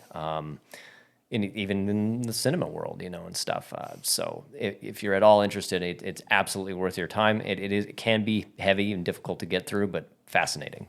Can I add to that? Yeah, of course. A lot of people never heard of, I think it's called They Shall Not Grow Old. Oh, yes. That's a World War I documentary. Peter Jackson, right? Peter Jackson, World War. It's kind of like I have heard of that. Ode to his grandpa or his dad. I forget. It's got to be his grandpa. One of his distant relatives. Yeah, exactly.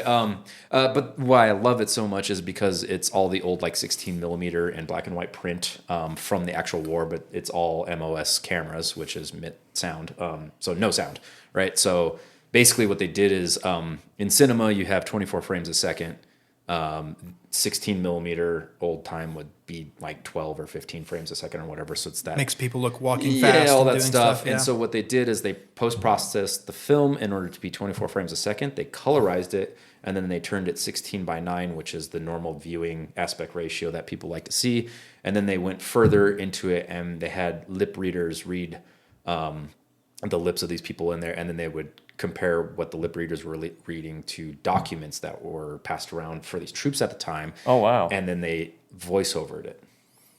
And as a person who is not a huge historian buff or whatever, or hasn't seen a lot of old historian movies and stuff like that, I'm a technical film guy.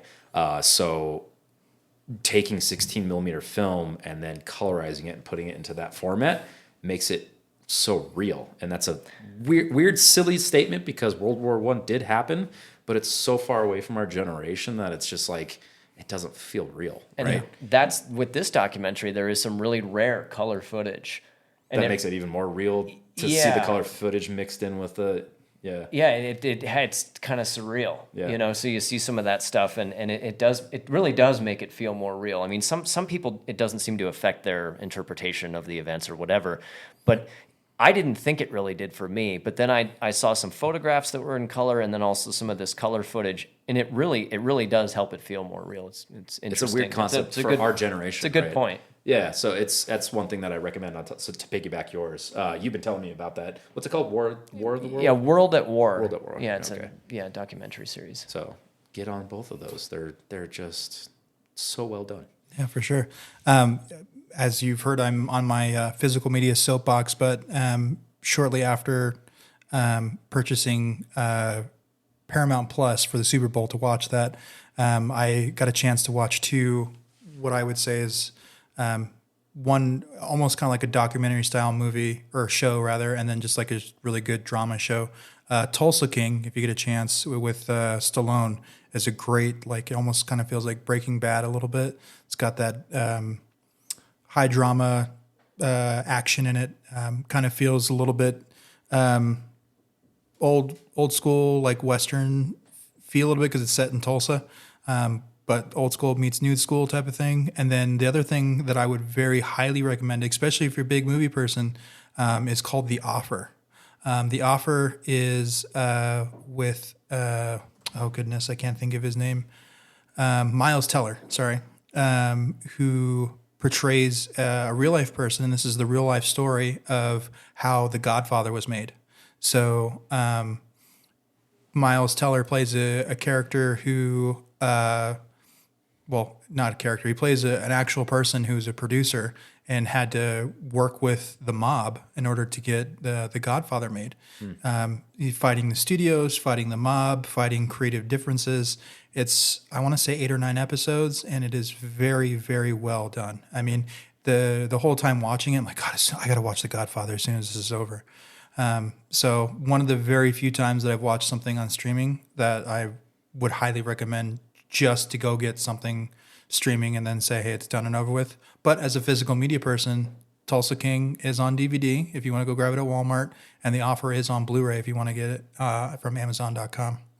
Nice little cover there. Yep. But you still touch streaming. This is true. Do you feel dirty? A little bit, but you know, like I said, this is the world we live in, and I, will push physical media as much as I can. Yeah. So, so speaking of physical media, if you're looking at ways to support us here on the podcast at Movies, Film, Cinema, linked below will be our Amazon affiliate. If you want to go buy some physical media to watch these movies that we talk about or have talked about. Also, something that I found out that's really fun about the affiliate link. If you, hey, I'm going to go make a purchase of my, weekly, whether it be makeup or toiletries or anything else that you buy off Amazon that you get weekly. Beast Wars action figures. Something that you buy frequently. If you hit our link first before you go buy that, we get a little kickback in the realm of Amazon world. So you can support us there. Passive way to do it. That way you don't have to chuck in a buck to support us there. Other ways you can support us here. On all of our social medias, we're on Facebook. We're going to be on TikTok. We are on Instagram. All of the fun, normal social medias. The other things that we're going to be on, still figuring out, is Letterboxd. I don't know if you guys are familiar with that, but Letterboxd is just a quick way you can look up reviews for movies. It's kind of like Rotten Tomatoes, but it's more has like a Facebook, Instagram feel. That's critic driven. That's very critic driven, correct? Yeah. So something that you can support us there. So if you want to do that, you're more than welcome to. Follow us on all our social medias. We're going to be on Spotify. We're going to be on all of your major podcasting apps. We're going to be on our YouTube channel where you can find us at Movies.Film.Cinema Pod, is the name of our channel. And we'll also have a clip show for you as well. So find us. Everything's going to be in our links below. So this is our first episode. I want to thank our guests for today. I want to thank the Mime Doctor. I want to thank Billy Venturelli coming down from Seattle, coming to make our show for us today. But I want Thanks for flying me in. Yeah. It was, first class was amazing. Yeah, well, everything for baby. So thank you guys very much for coming in today and spending your time with me. Oh, you bet. So that is our podcast. This is my first and only one. No, I'm out. You're done. Okay, cool. Thank you guys very much for spending your time with us today, and thank you for watching or listening. We just want to thank you very much for joining us today. And as always, Movies, Film, Cinema, we're here for you. Boop, boop, boop, boop, outro music. Beep, beep, boop, beep, boop, boop.